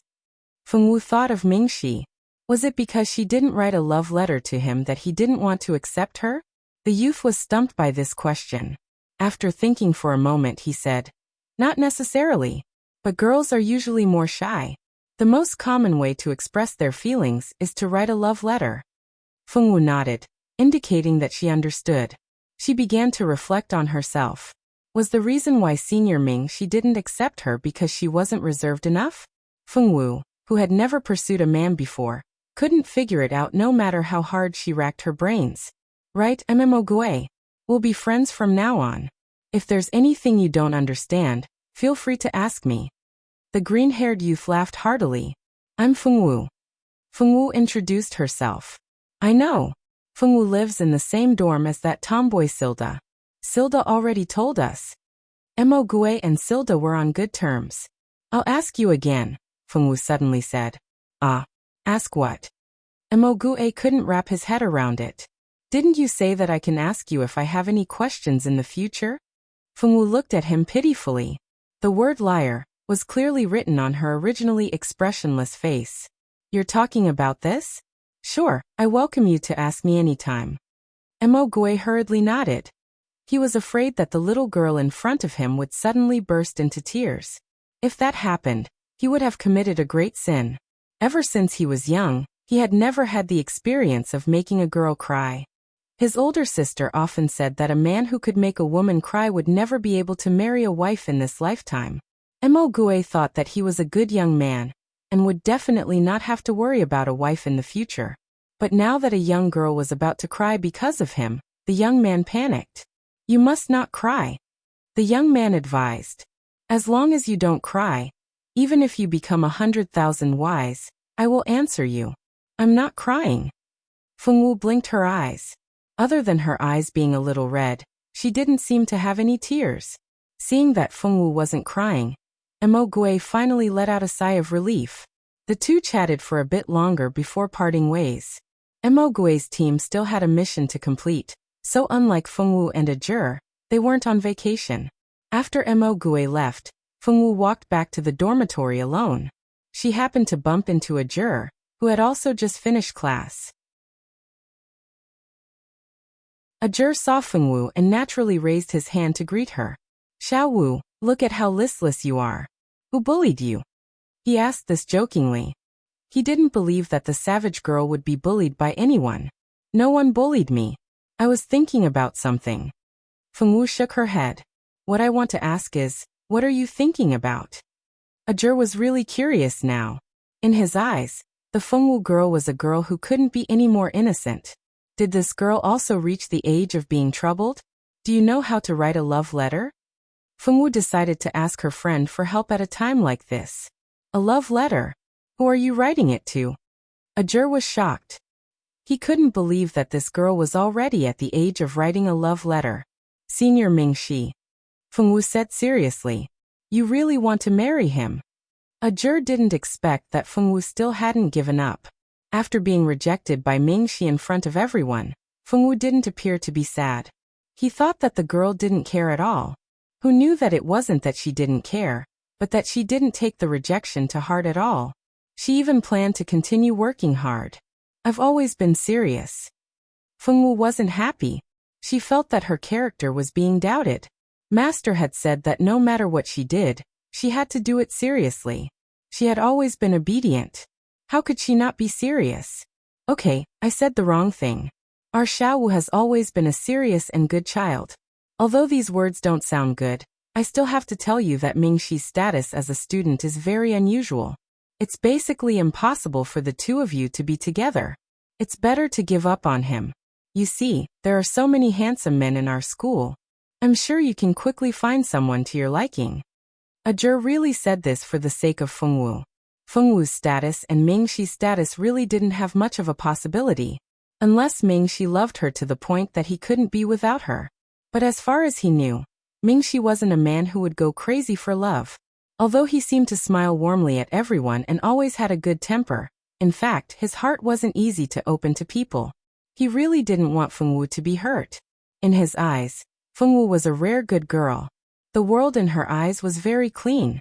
Looking into her eyes, it was like looking at a pure land that people couldn't bear to destroy. "I want him to be the baby's father," Fengwu said firmly. "Does it have to be him?" Ajur asked a little helplessly. "Yes." "All right then. If there comes a day when you can't hold on, you can always lean on my shoulder." Ajur also knew that although Fengwu was naive to the point that she didn't have common sense, she had her own persistence. Once she made a decision, it wouldn't be so easy to change it. It seemed that he had to let her be rejected a few more times.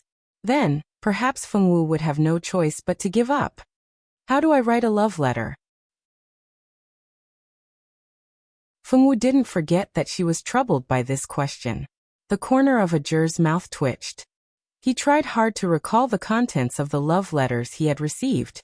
After thinking for a while, he organized his words and said, "Wait a minute. I'll go and see if I can find a sample of a love letter." Ajur just remembered that he had never received a love letter from a girl. It wasn't that no one wrote to him, but that he never read love letters. Now Fengwu asked him how to write a love letter. How would he know? After asking Fengwu to wait for Ingju, Ajur quickly ran to find his roommate, the playboy, who was said to receive an average of 30 love letters a day. "You're back. Do you want to have dinner together?" Luffy had just changed into a luxurious magic robe, and was combing his hair. Seeing that Ajur had returned, he habitually asked, "What is it? Where's the love letter? Do you have any love letters? Just give me one." Ajur pulled the comb out of Luffy's hand and asked impolitely, "Huh? What do you want a love letter for? 2 days ago, so many girls sent you love letters but you didn't want them. Now you're asking me for them? I don't like men." Luffy was scared and took a few steps back. He was a straight man. He couldn't be misunderstood as having that kind of hobby.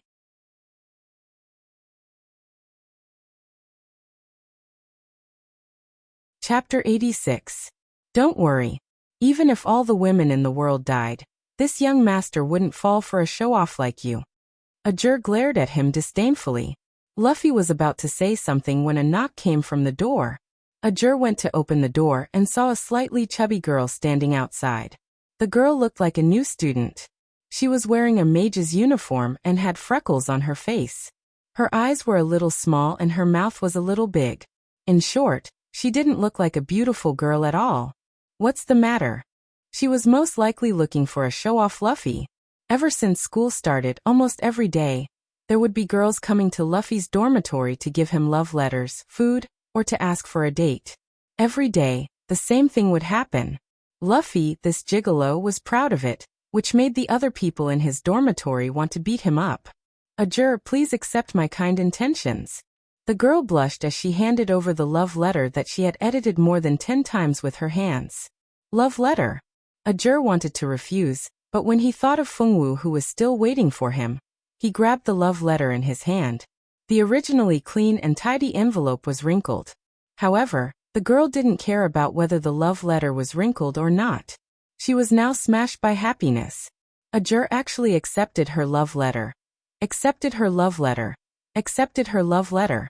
This sentence kept repeating endlessly. Ajur only wanted the love letter. Once he got the love letter, he closed the door. With a bang, the door was shut tight. The girl who was still in a daze was shut outside. No. No way, you actually accepted the love letter. Could it be that you like this type? It was too shocking. This guy had broken the hearts of many girls. The number of love letters that Ajur had written was definitely more than his. The reason why there were fewer people looking for him was because this guy didn't have any manners. He often said whatever he wanted and did things that hurt girls' hearts. After hurting so many girls' hearts, he was finally won over by a piece of fat pork. Luffy felt that there was something wrong with the way he opened his eyes today. Otherwise, how could he have seen such a strange scene? Humph! With a disdainful snort, Ajur ignored her and sat down on the sofa to start reading. Ajur probably never thought that the first love letter he read in his life was because he wanted to learn how to write one. If someone had told him in the past that he would read a girl's love letter for such a reason, he would have kicked that person until he couldn't take care of himself. Dear Ajur, I still remember the first time we met. You were like a ball of fire that lit up my life. That day, I was being mocked by the boys, but you appeared in front of me like a god. With just a wave of your hand, those boys who were mocking me were thrown to the ground by fire magic. When all the boys were laughing at me for hurting me, you were so different. He only acted because those boys were blocking his way. I know you're a person who cares about his heart. Misunderstanding, this is a misunderstanding. You're a real man. Misunderstanding, this is a misunderstanding. Translator's note. Since the first time we met, every time I saw you, I wanted to jump into your arms. I wanted to date you and kiss you. I have fantasized about our date countless times. It must be very, very beautiful. Ajur, I want to vomit. Every time I think of that scene, I want to jump on you and ravage you. Ajur, I will kill you. I love you so much. I love you so much that I can't pull myself away. I love you so much that the sky is falling and the earth is cracking. I am the woman who loves you the most in this world. Please accept my love. Wayne's corner of his mouth twitched as he read the letter that made him want to beat someone up. He directly burned the letter. It almost made him vomit breakfast and burn the love letter. After burning the letter, he got up, walked to the door, opened it, and closed it.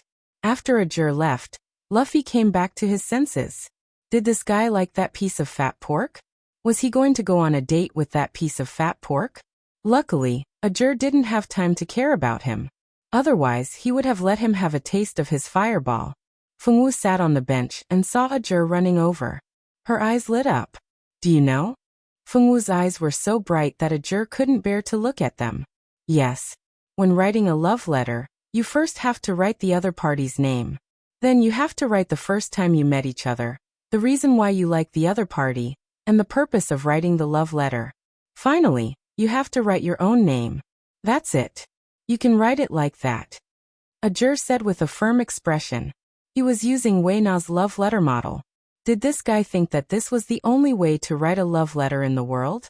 The next day, when Gue rushed to class early in the morning, he saw that Fengwu had gone to class earlier than him. She was sitting in her seat and writing something. Gue was curious about what Fengwu was writing, so he walked over and asked her a question. Xiao Wu, what are you writing? The teacher didn't give you any homework yesterday, right? Gue started to recall yesterday's class. He wondered if he had forgotten that there was homework to do. I'm writing a love letter. The teacher didn't give me any homework. Fengwu answered both of his questions. But when the two words love letter came out, the entire classroom, which had been chatting, all pricked up their ears. They wanted to hear who the love letter was for. Young lady, do you have to be so loud about writing a love letter? A juror glared at the people who were eavesdropping. Some of them finally quieted down a little. Then take your time writing. Although he really wanted to peek at the young lady's love letter, it was immoral to do so, even though he was a little disappointed. At noon in the student cafeteria, Gue invited Fengwu to lunch. He was actually curious about who Fengwu wanted to give the love letter to. Was it someone he knew? Or was it someone from her class? In any case, Gue was dying of curiosity. After lining up to get their food, the two sat down to eat. Fengwu's eating speed once again shocked Gue.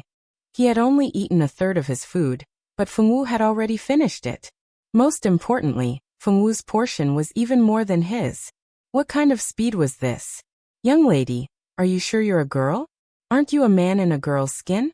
After the young lady finished eating, she sat obediently to the side and waited for a juror to finish eating. Just then 2 handsome men came down from upstairs. One of them had blonde hair and blue eyes. His expression was gentle, and he was as beautiful and gentle as the moon. The other young man had silver white hair, silver eyes, and a handsome face that looked as if it was about to freeze, causing people to feel a chill from the bottom of their hearts. His entire body was filled with a kind of ascetic beauty, and just like the other golden-haired young man, he was unforgettable. You're tuning in to the Earbook Haven YouTube channel. Don't forget to subscribe and join us on this journey to catch the most captivating stories.